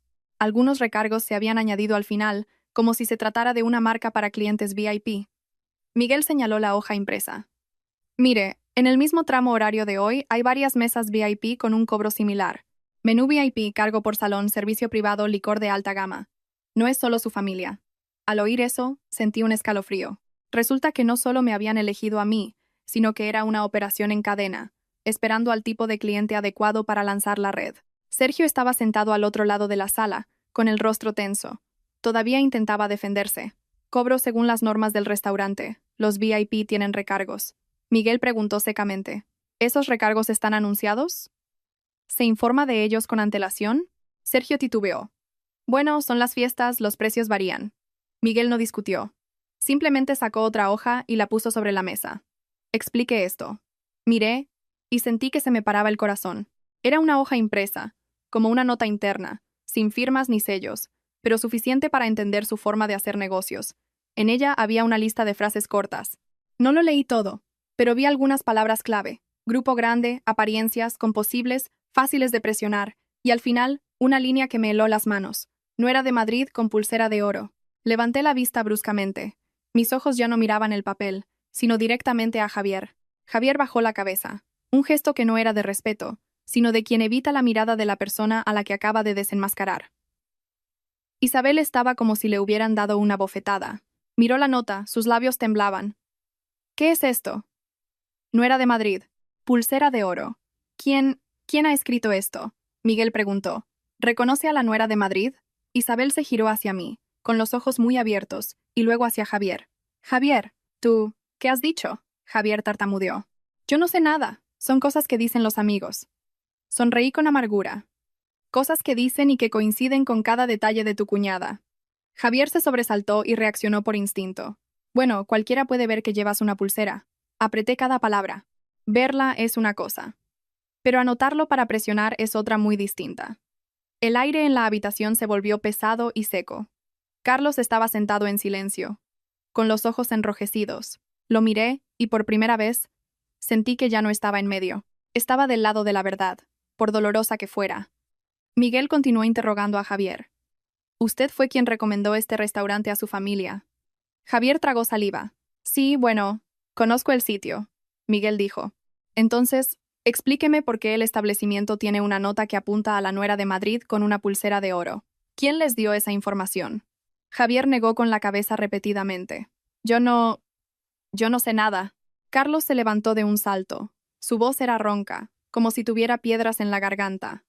Javier, di la verdad. Tú nos trajiste aquí, tú dijiste que la cuñada era espléndida, tú grabaste el vídeo. Di la verdad. Javier se encogió, pero aún así intentó defenderse. Hermano, yo solo quería que mamá estuviera contenta. Miré a Javier y dije lentamente, que mamá estuviera contenta o que tú te llevaras una parte. Javier se quedó paralizado. Sus ojos se movieron nerviosamente, como si le hubiera dado en el clavo. Sergio también miró a Javier rápidamente, una mirada que decía, no digas tonterías. Miguel puso otro papel sobre la mesa. Tenemos la declaración preliminar de los empleados, y hay información de que la persona que trae clientes recibe una comisión por mesa. ¿Sabe algo de esto, señor Ruiz? Isabel se giró bruscamente hacia Javier. ¿Comisión? ¿Qué es eso?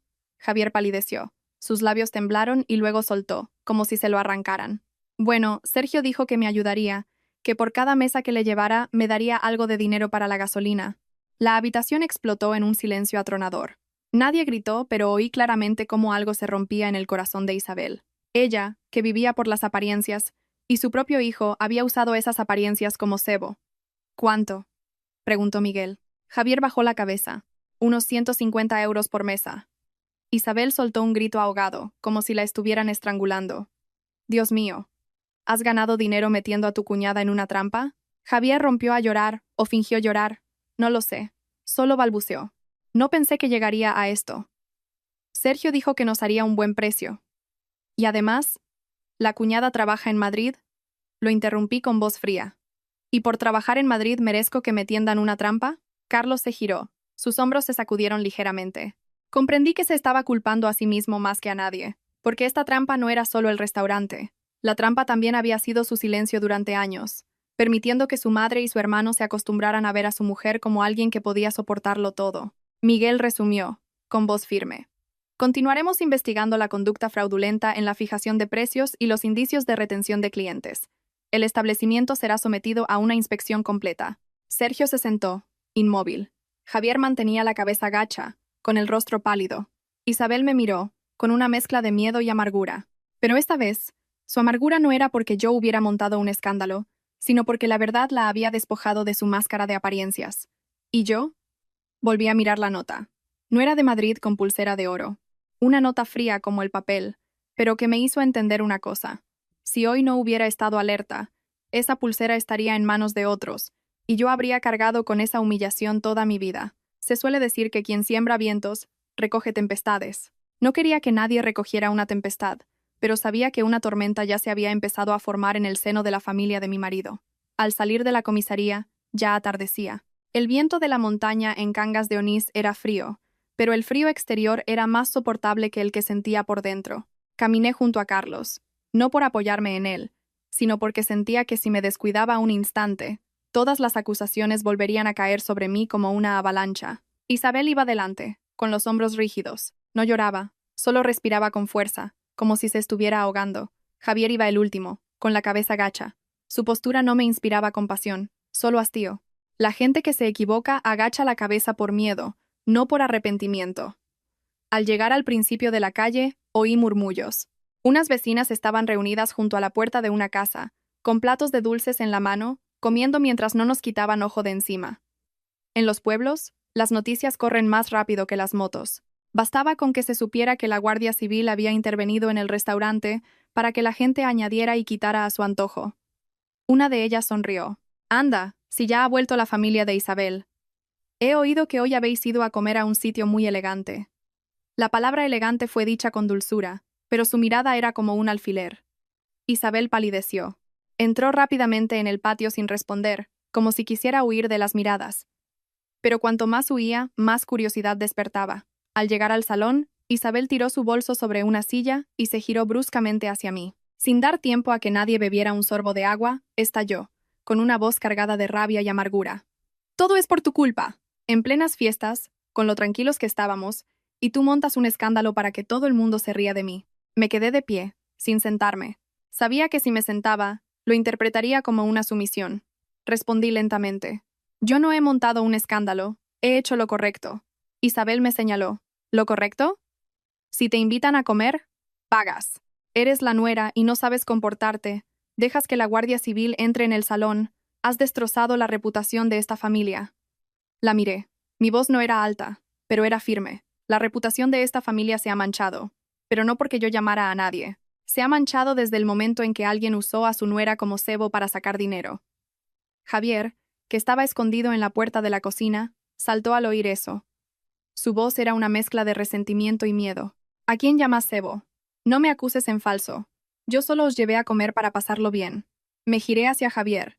«¿Pasarlo bien hasta el punto de recibir una comisión por mesa?» Javier se sobresaltó y miró a su madre como si pidiera ayuda. «Mamá, ha sido un error. No lo volveré a hacer». Isabel se giró bruscamente y le dio un manotazo en el hombro. No muy fuerte, pero lo suficiente para que doliera. «¿Aún tienes el descaro de hablar? ¿No me has avergonzado ya bastante?» Luego se volvió hacia mí, como si quisiera descargar toda su ira. «Pero, a fin de cuentas, eres la nuera. Tienes que saber aguantar. Si alguien se equivoca, se arregla en casa. ¿Por qué sacarlo fuera para que todo el pueblo se entere?» Al oír la palabra aguantar, sentí una risa seca en mi interior. ¿Aguantar qué? ¿Aguantar hasta que se acostumbraran a exigirme incluso la pulsera que me regaló mi madre? Carlos, que había estado en silencio hasta entonces, habló. Su voz era ronca, pero clara. «Mamá, no digas más. ¿Te das cuenta de que le has dicho a mi mujer que empeñe su pulsera?» Isabel se quedó paralizada. Gritó. «Lo dije para calmar las cosas». Carlos la miró fijamente. Por primera vez, vi que no la esquivaba. ¿Calmar las cosas sacrificando a mi mujer? Si hoy no hubiéramos tenido pruebas, ¿hasta dónde pensabas dejar que la presionaran? Isabel se quedó sin palabras. No tenía una respuesta que salvara su orgullo y fuera moralmente correcta. Solo pudo gruñir. «Vaya, hijo. Defendiendo a tu mujer y traicionando a tu madre». Carlos apretó la mandíbula. «No traiciono a mi madre. Traiciono lo que está mal». Esa frase cayó en el salón como un plato de porcelana al romperse. No dije nada más, porque entendí que esa frase era más importante que cualquier cosa que yo pudiera decir. A veces, un hombre no necesita hablar bonito, solo necesita hablar en el momento adecuado. Javier cambió de táctica y empezó a culparme. «Hermano, hablas muy bien, pero Elena también tiene su parte de culpa. Siempre buscando problemas, grabando y haciendo fotos. Se cree que es una inspectora». Miré a Javier con calma. Grabé y saqué fotos para protegerme. Si no fuera por eso, ¿crees que hoy habríamos pagado y vuelto a casa tan tranquilos? ¿O al volver habrías dicho que invitaba yo porque tenías un vídeo? Javier se quedó sin argumentos. Isabel volvió a gritar. Solo temo que la gente diga que no sé educar a mi nuera. ¿Qué nuera más insolente? Que se atreve a llamar a la Guardia Civil. Respondí con una voz aún más fría. Usted teme lo que diga la gente, pero no temió que a su nuera la coaccionaran en una habitación con la puerta vigilada. Hay un dicho: quien nada debe, nada teme. Yo no he hecho nada malo, así que no temo lo que digan. Isabel, como si le hubieran tocado en la llaga, gritó: Muy bien, pues si eres tan lista, lárgate a tu casa. No te quedes aquí para avergonzarme. El ambiente se volvió irrespirable. Una orden de expulsión en plenas fiestas era suficiente para romper cualquier vínculo. Miré a Carlos. Él me devolvió la mirada, con los ojos enrojecidos pero sin parpadear, y dijo muy despacio: Mamá, si quieres echarla, échame a mí también. No voy a dejar a mi mujer sola aquí. Isabel se quedó petrificada. Probablemente nunca imaginó que su hijo se atrevería a poner a su mujer al mismo nivel que ella en una elección. No gané ninguna batalla en esa discusión. Solo me sentí agotada de tener que mantenerme firme ante quienes estaban acostumbrados a doblegarme. Cogí mi bolso sin hacer aspavientos y dije, lo suficientemente alto para que se oyera: me voy, no porque me haya equivocado, sino porque no quiero quedarme aquí ni un minuto más para que sigan usando mi honor como moneda de cambio. Isabel se dio la vuelta, respirando con dificultad. Javier se quedó quieto, sin atreverse a mirarme. Carlos entró en la habitación, cogió mi abrigo y se puso el suyo. Ya no me pidió que aguantara, solo me puso la mano en el hombro, un gesto ligero pero firme. Al salir al patio, todavía oía los murmullos de los vecinos, como un enjambre de abejas. Pero, curiosamente, ya no sentía miedo. De repente recordé un viejo dicho: en la vida, es mejor tener sustancia sin fama que fama sin sustancia. Mi honor no dependía de lo que dijera la gente. Mi honor residía en no haberme vendido a bajo precio a cambio de una paz falsa. Salimos por la puerta y el viento nos golpeó con fuerza, un frío cortante. Me subí la manga y toqué mi pulsera de oro. Seguía allí, como un recordatorio de que hay cosas que, aunque toda la familia de mi marido me diera la espalda, yo debía proteger. Salimos por la puerta sin mirar atrás. No por orgullo, sino porque mirar atrás solo habría sido confirmar una vez más que me consideraban una espina en su carne. El viento de la montaña me azotaba la cara, tan frío que me entumecía los labios. Carlos me subió el cuello del abrigo y cogió mi bolso para llevarlo, sin decir una palabra. Después de caminar un trecho, finalmente habló, con voz baja. ¿Tienes frío? Negué con la cabeza. No tengo frío. Solo me siento vacía, como si alguien me hubiera arrancado un trozo de confianza, dejando un hueco imposible de llenar. El autobús nos llevó de vuelta al pueblo. La carretera de montaña estaba más despejada, pero mi corazón seguía dando tumbos, como si estuviera en un vehículo inestable. Hay sacudidas que no provienen de las ruedas, sino de las palabras de la propia familia. La frase "empeña esa pulsera" seguía resonando en mi cabeza, como una mancha que intentas limpiar pero no se va. Carlos conducía muy despacio. Varias veces lo vi apretar el volante con fuerza. Las venas de sus manos se marcaban. Estaba conteniendo la rabia, la vergüenza y también el arrepentimiento. Cerca de la estación de autobuses, se detuvo a un lado de la carretera, apagó el motor y un silencio denso nos envolvió. Pensé que paraba para fumar, pero no lo hizo. Se enderezó en su asiento, mirando al frente, y de repente dijo, con la voz completamente ronca: Lo siento. Me giré, pero él seguía mirando al frente, como si temiera que si me miraba, se le escaparían las lágrimas. ¿Lo sientes por lo de hoy?, pregunté. Tragó saliva. No. Lo siento por todos estos años. Soltó un largo suspiro.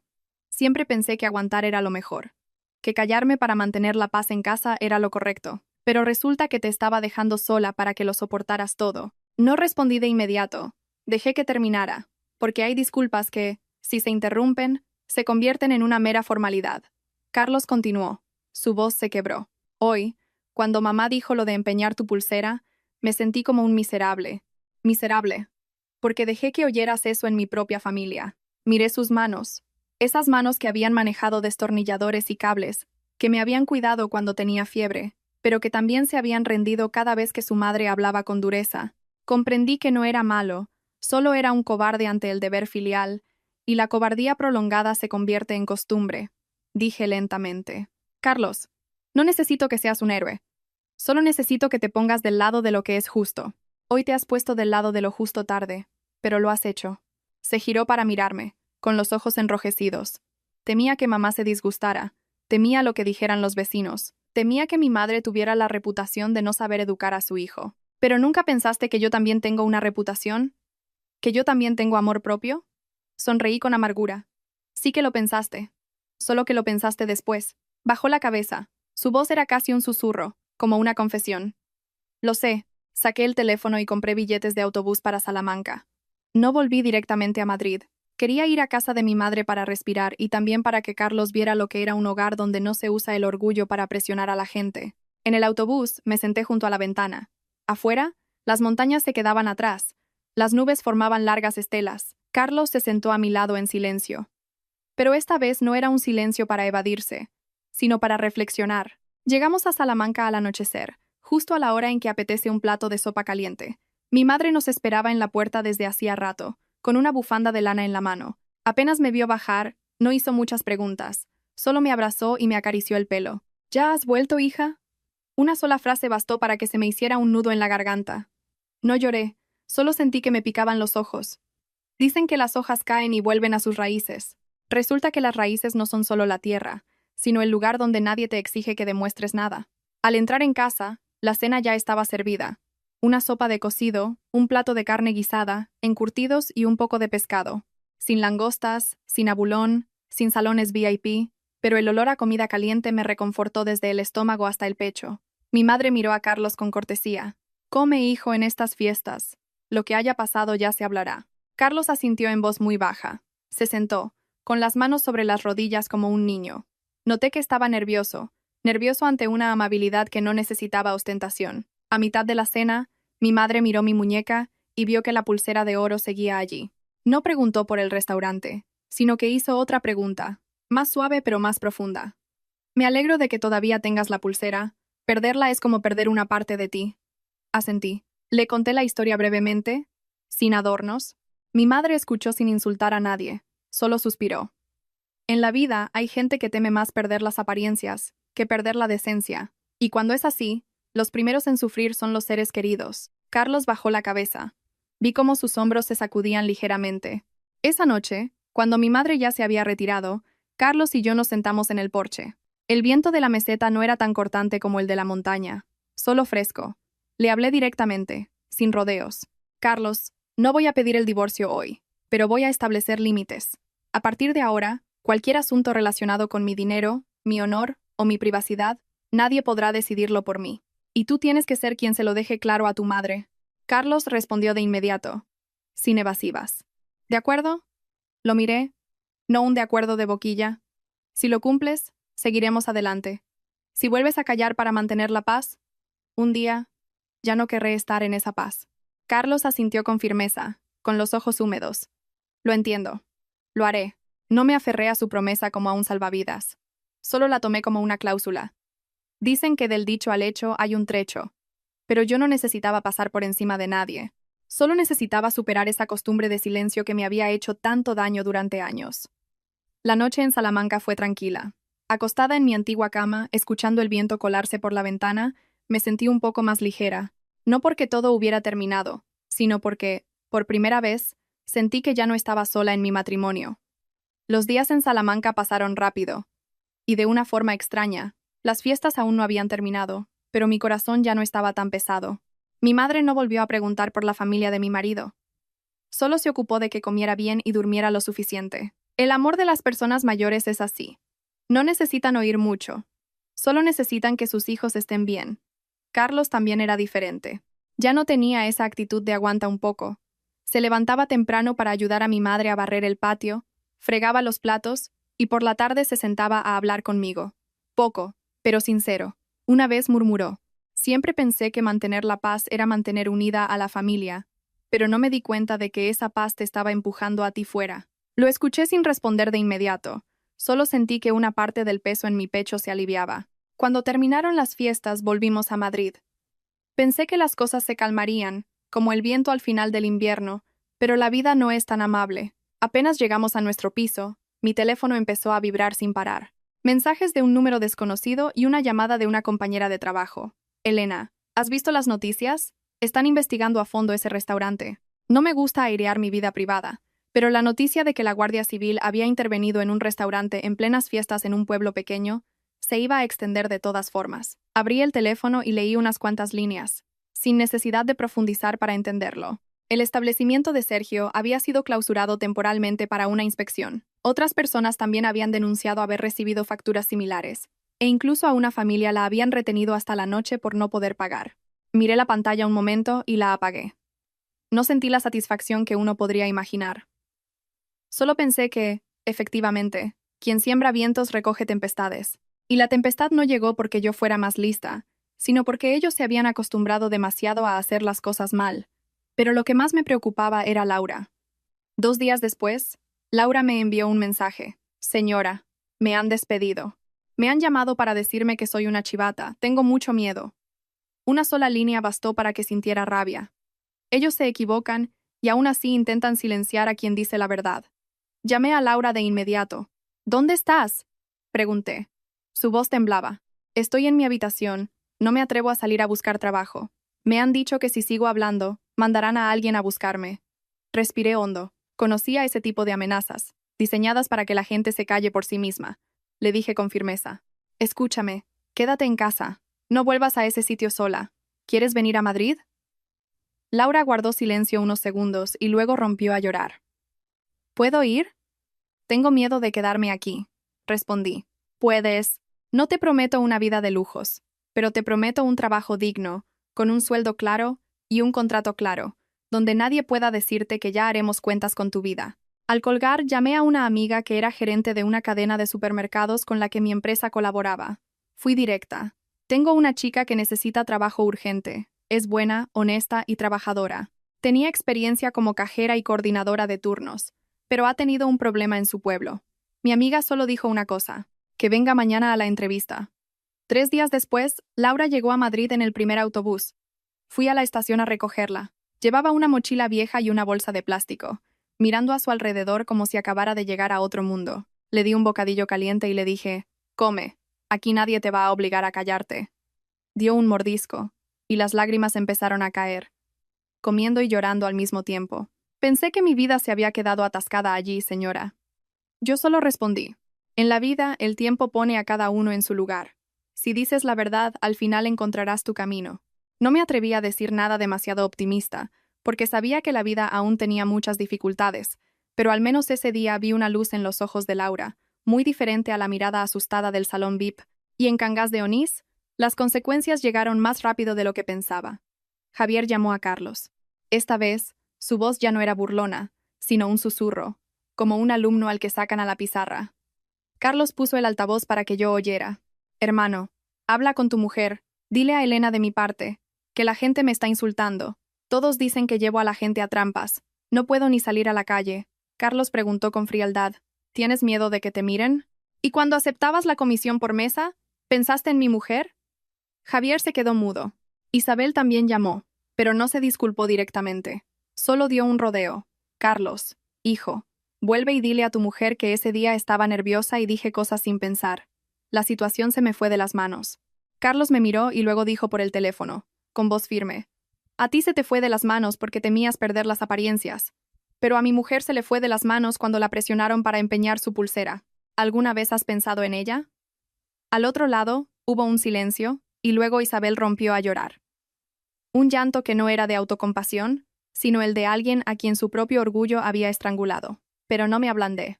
Entendí que algunas lágrimas caen por miedo a perder, no por arrepentimiento.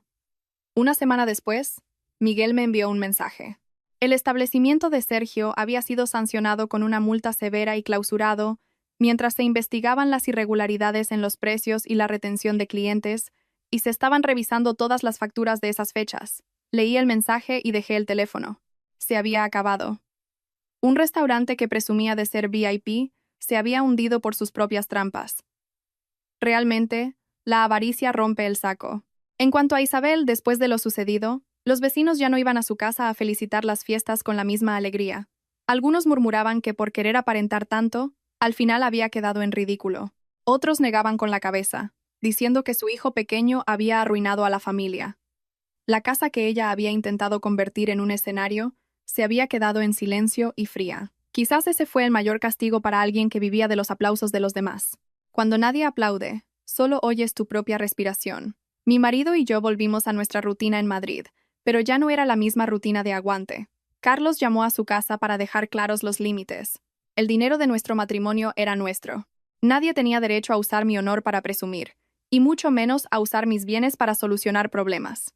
Al oírle decir esas frases, supe que había superado su propio miedo. Y yo seguí llevando mi pulsera de oro. No para recordar el dolor, sino para recordar que no me había rendido.